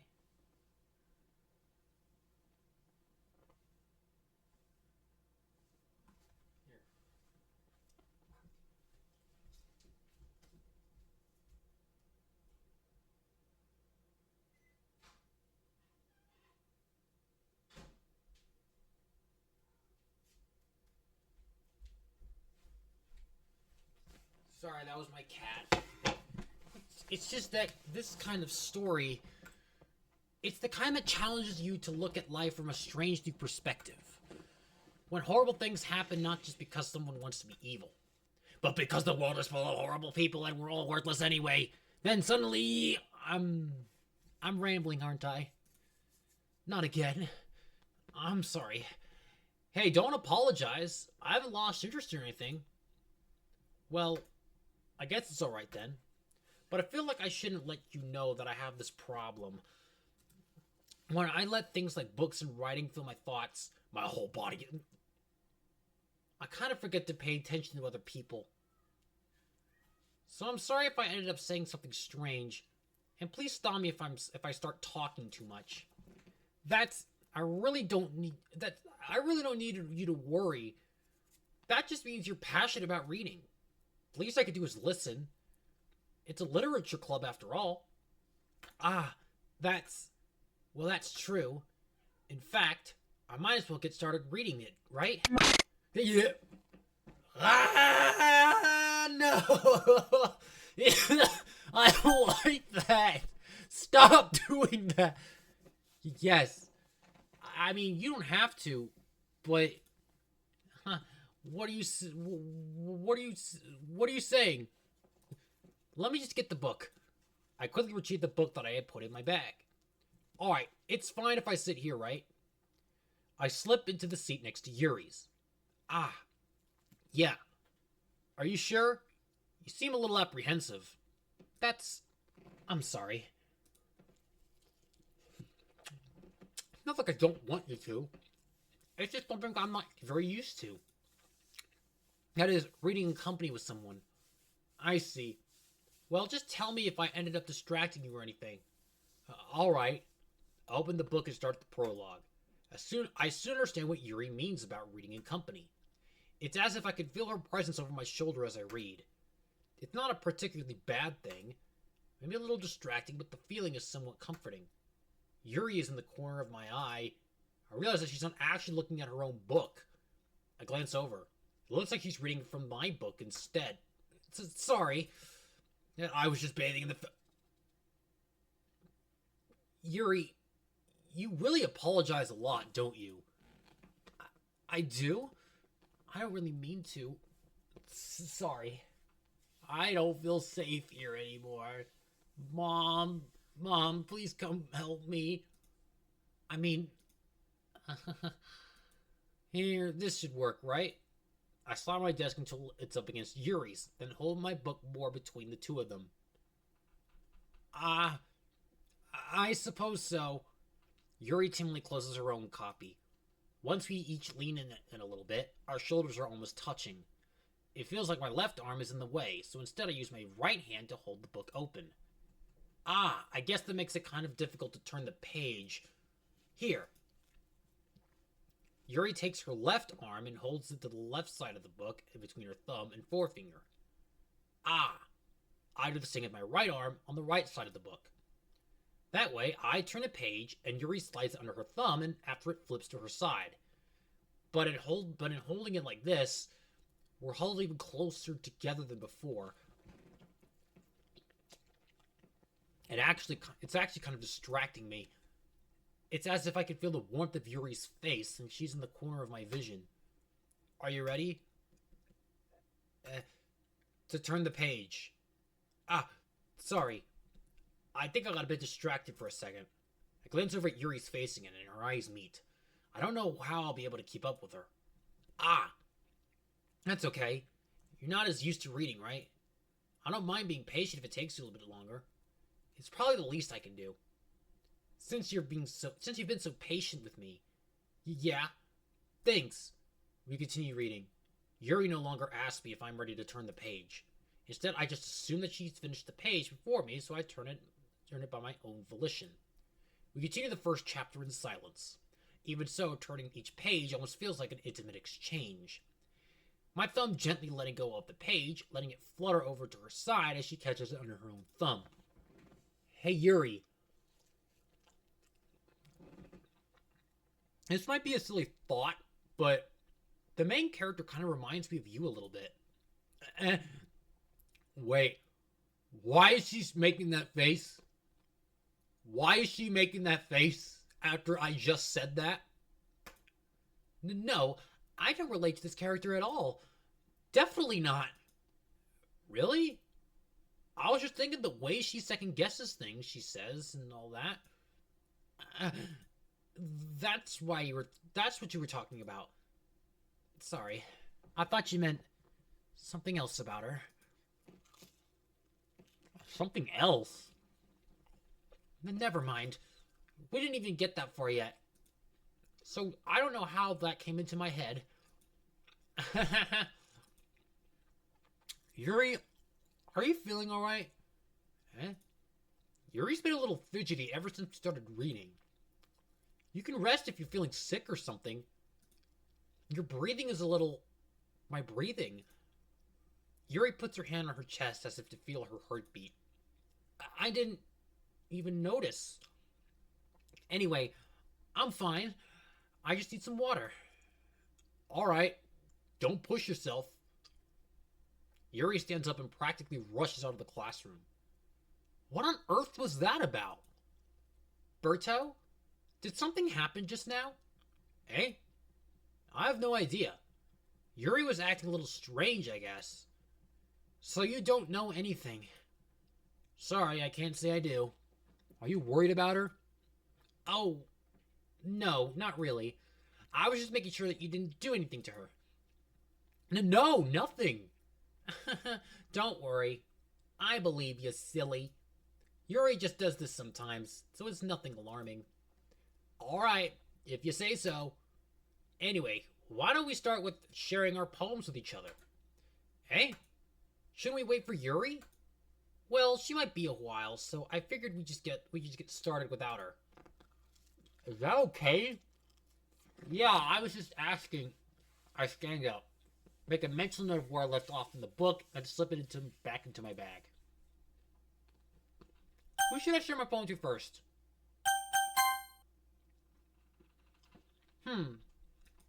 Well, it's not terrible, but it's pretty disappointing after your last one. Then again, if this one was as good as your last one, I would be completely pissed. Well, I guess I wanted to try something a little different this time. Fair enough, you're still new to this, so I wouldn't expect you to find your style right away. I mean, everyone in the club writes really differently from each other. Maybe you'll find a little influence from all of us. For instance, I noticed that you were spending some time with Yuri today. She's not jealous, is she? Not that I care who you spend your time with. Oh, thank God she doesn't care. After all, I was taught never to expect anything from anybody. So it's not like I was waiting for you or anything. Well, based on that subject. Still, you should at least look over my poem. You'll probably be able to learn something from it.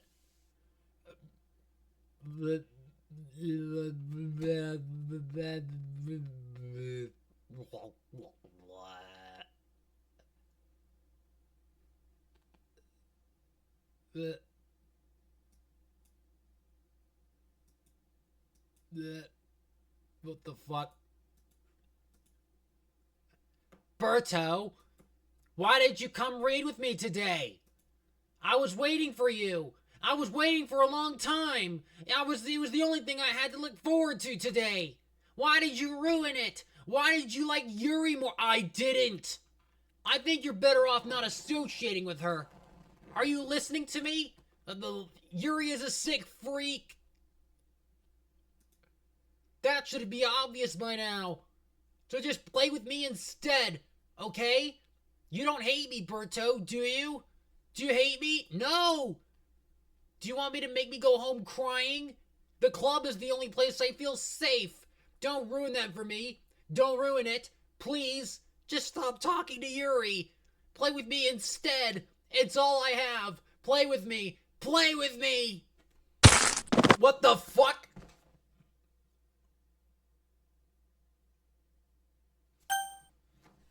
What the fuck just happened?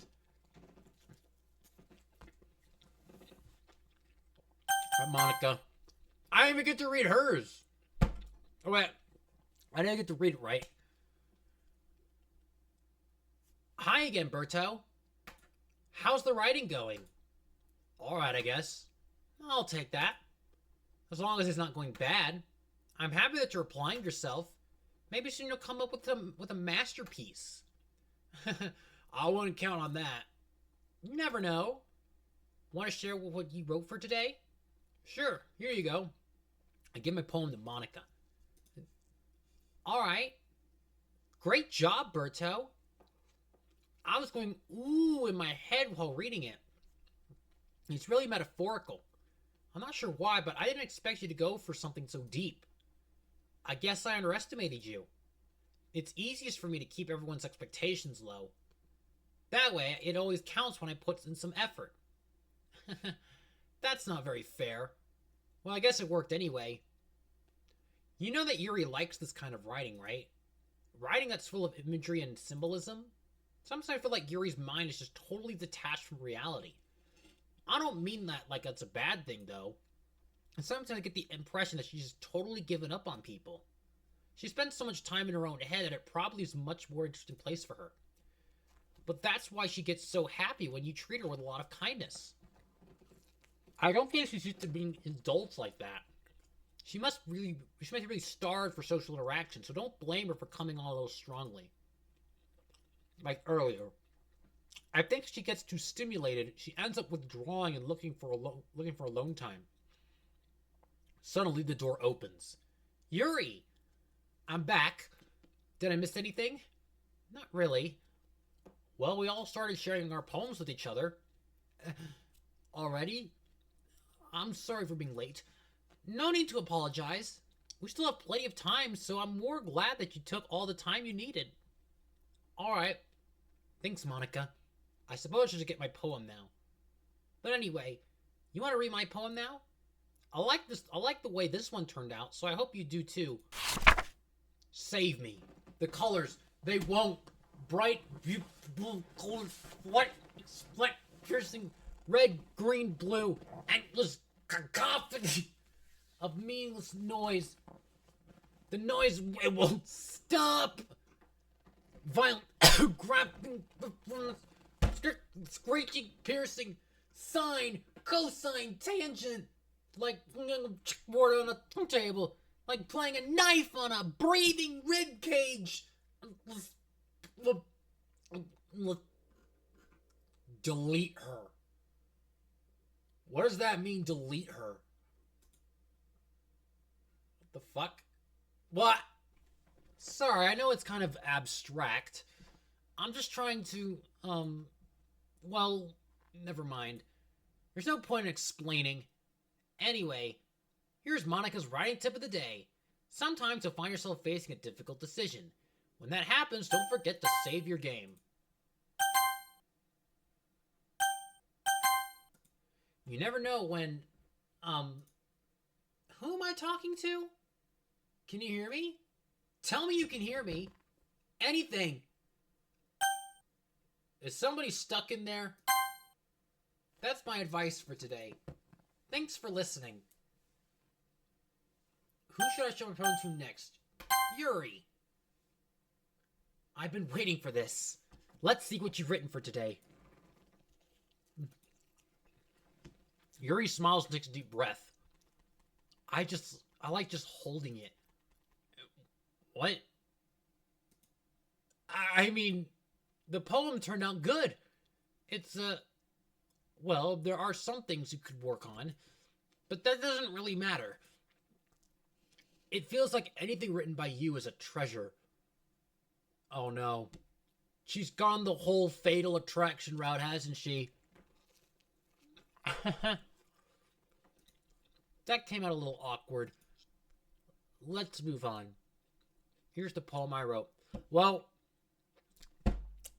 it's one thing being targeted by a serial killer.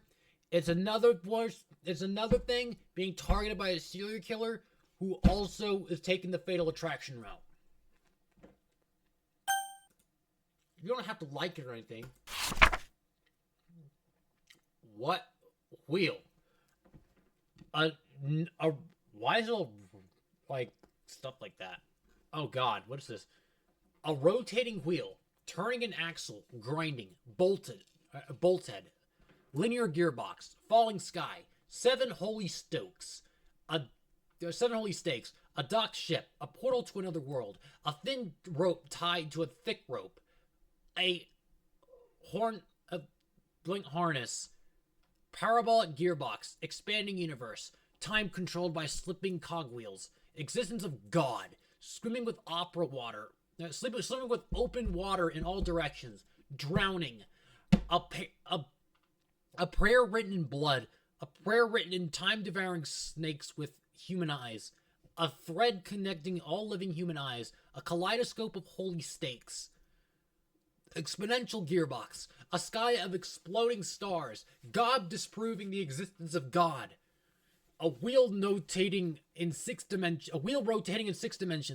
40 gears and a ticking clock, a clock that ticks 1 second for every rotation of the planet, a clock that ticks 40 times every time it ticks every second time, a bolt head of holy stakes tied to the existence of a docked ship to another world, a kaleidoscope of blood written in clocks, a time-devouring prayer connecting a sky of 40 gears and open human eyes in all directions, breathing gearbox, breathing bolt head, breathing ship, breathing portal, breathing snakes, breathing God, breathing blood, breathing holy stakes, breathing human eyes, breathing time, breathing prayer, breathing sky, breathing wheel.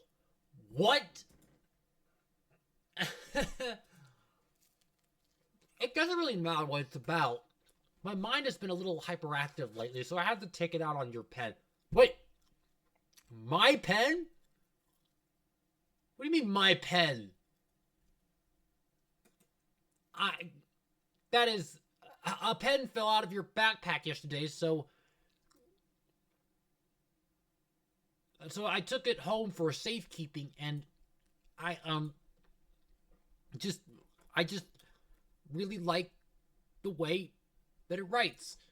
So I wrote this poem with it, and now you're touching it. I'm okay. What I just... Can we pretend this conversation never happened? You can keep the poem, though. Alright. What the fuck? Nothing is real. At this point, you're okay, everyone. What's going on? Why do I have Sayori as the cursor? We're all done reading each other's poems, right? We have something we need to go over today, so if everyone could come sit at the front of the room. Is this about the festival? Well, sort of. Ugh, do we really have to do something for the festival? It's not like we can put together anything good in just a few days. We'll just end up embarrassing ourselves instead of getting any new members. That's a concern of mine as well. What's happening? I don't really do well with last-minute preparations. Don't worry so much. We're going to keep it simple, okay? Look, I know everyone's been a little more lively ever since Berto joined, and we've started with some club activities. But this isn't the time for us to become complacent. We still only have 4 members. And the festival is our only real chance to find more, you know? What's so great about getting new members anyway? We already have enough to be considered an official club. More members will just mean everything gets noisier and more difficult to manage. Natsuki, I don't think you're looking at it the right way at all. Don't you want to share your passion with as many people as you can? To inspire them to find the same feelings they brought you here in the first place? The literature club could be a place where people could express themselves like they can't do anywhere else. It should be a place so intimate that you can never want to leave. I know you feel that way too. I know we all do. So that's why we should work hard and put something together for the festival. Even if it's something small. Right, Berto? Oh, come on! You can't take advantage of Berto to agree with you just because he doesn't know how to say no to anything. Look, Monica, do you really think any of us here are joined the club with other people in mind? Yuri never talked before until Berto joined. As for me, I just like it better than I do at home. And Berto wasn't even passionate about literature in the first place. And that's everyone. Sorry, but you're really the only one who's interested in finding new members. The rest of us are fine like this. I know you're president and all, but you should really consider our opinions for once. Monica is clearly taken aback by Natsuki's words. That's not true at all. I'm sure Yuri and Berto want to get more members too. Right? I don't know about Yuri, but I'm kind of indifferent. If I showed as much enthusiasm as Monica wanted, then I'd probably be lying. Still, if it's up to me to rescue the situation, no. Natsuki's right, isn't she? This club, it's nothing more than a place for a few people to hang out. Why did I think that everyone here saw it the same way as I did? But that doesn't mean that we're against getting new members or anything. Berto, why did you even join this club? What were you hoping to get out of it? Well, that's not really something I could be honest about, is it? In fact, if I remember, you weren't even given a choice not to join. Monica sits down and stares at her desk. What's the point of all this anyway? What if starting this club was a mistake? Now you've done it, Natsuki. What? Me? I just spoke my mind. Is it a crime to be honest? It's not about being honest. It's about word choice. Besides, you have no right to speak for everyone else in the club like that. You don't understand at all. I just want a place that feels nice to hang out with a few friends. Is there a problem with the club being fat for me? There aren't many other places like that for me. And now Monica wants to take it away from me. She's not taking anything away. No, Berto. It's not the same. It won't be the same with the direction she wants to take it. If I wanted that, then I could have just joined any other stupid club. But this one, I mean, at least for a little bit of time, things were nice. Natsuki starts packing up her things. I'm going home. I feel like I don't belong here right now. Natsuki ignores Yuri and walks right out of the classroom. This is bad. I don't know what to do. Well, do you have an opinion on the festival? I don't know. I'm kind of indifferent, I guess. What? Who cares about that obnoxious brat? I mean, I like how nice the quiet the club is right now. And I'm just happy with you here. And still, I'm the vice president. It's not right for me to ignore my responsibilities like that.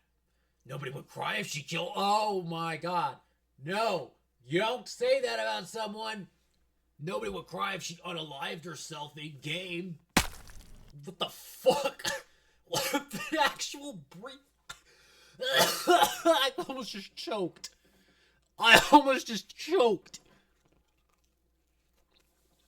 I should do my best to consider everyone's perspective and make the decision that's right for the club. What about you, Berto? Do you want to get out of this club? Yuri repeats the same question as Monica. I decided to give it an indirect answer is better than nothing. I think the most important thing is for everyone to get along. And for the club to provide something that you can't get anywhere else. I don't think it's about how many members, but rather the quality of each member. That's what will end up making the literature club a special place. I see. I really agree with you. Each member contributes their own qualities in a special way. I saw that. I said, what? What the fuck? Why is she bleeding out of her right eye? What? With each change in members, the identity of the club as a whole will change too. I don't think that's necessarily a bad thing. Stepping out of your comfort zone once in a while. So if you would like to help Monica with the festival, then I'm on your side as well. Alright. Well, maybe we can all talk to Natsuki tomorrow. Yuri nods. Hey, Yuri. Hey? I know things were a little awkward yesterday, but I feel like you deserve to know that I still think you're a wonderful vice president. And also a wonderful friend. But Monica, I will do everything I can to make this the best club ever. Okay? Me too. Yeah? Let's all go home for today. We'll talk about the festival tomorrow. Okay. I look forward to it. Shall we go, Berto? Please don't take this the wrong way, but I'm going to chat a little bit with Berto before we leave. No, you're not. Just to see what he thinks of his time here and all that. It's important to me as president. Yuri looks a little troubled, but she doesn't protest. Okay. I trust your judgment, Monica. In that case, I'll see the two of you tomorrow. See you tomorrow. Monica waves as Yuri exits the classroom. Phew. Things have been a bit hectic lately, haven't they? Berto, I just wanted to make sure you're enjoying your time at this club. I would really hate to see you unhappy. I feel... Oh, no, not the static. Not the static. Not the static. I feel kind of like I'm responsible for that as president. And I really do care about you, you know? I don't like seeing the other girls give you a hard time. With how mean Natsuki is and everything. And Yuri being a little bit... You know... Sometimes it feels like you and I are the only real people here. You know what I mean? But it's weird. Because in all the time we've been here, we've hardly gotten to spend any time together. I mean... I guess it's technically only been a couple days. Sorry, I didn't mean to say something weird. There are just some things I've been hoping to talk about with you. Things I know only you can understand. Look, no, wait, no, stop it! What? Oh, God. Uh, yeah. Yeah. Yeah. Um.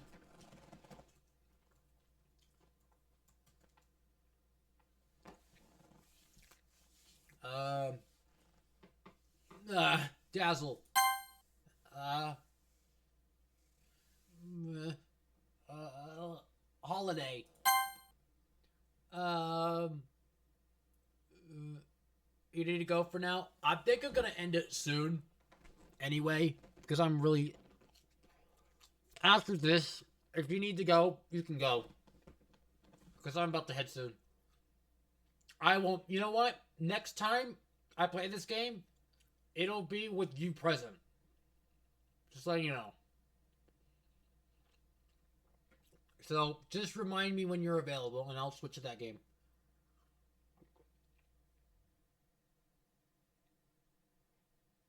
Yeah, this game is so much lore now. Imagine. I'm not gonna look up the spoilers. All right, see ya. Uh,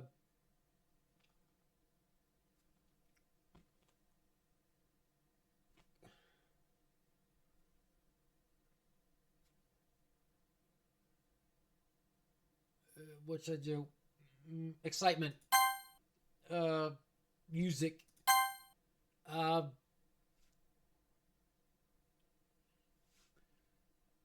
um, ignorance is bliss. Fun.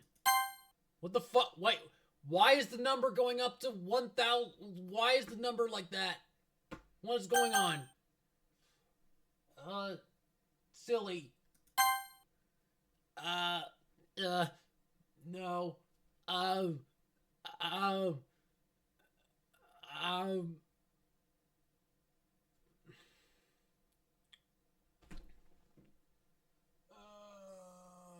no. Uh, what should I do?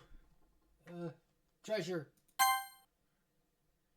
Uh, the, the, uh, party. Uh, uh, uh,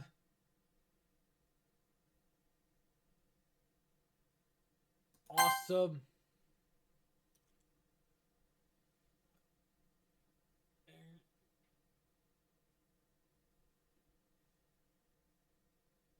Okay. Ah, Jesus. Oh no. No. Heart. Um, together. Please. Um, love. Uh, sing. Uh, bed. Uh, play. Oh my god, this is never ending.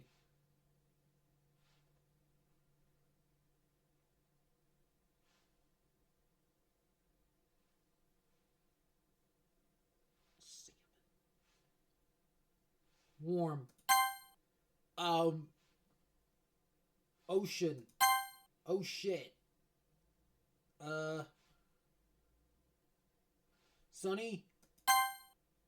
What the fuck? Who's that down there? I saw that. I saw that. Smile. I saw that.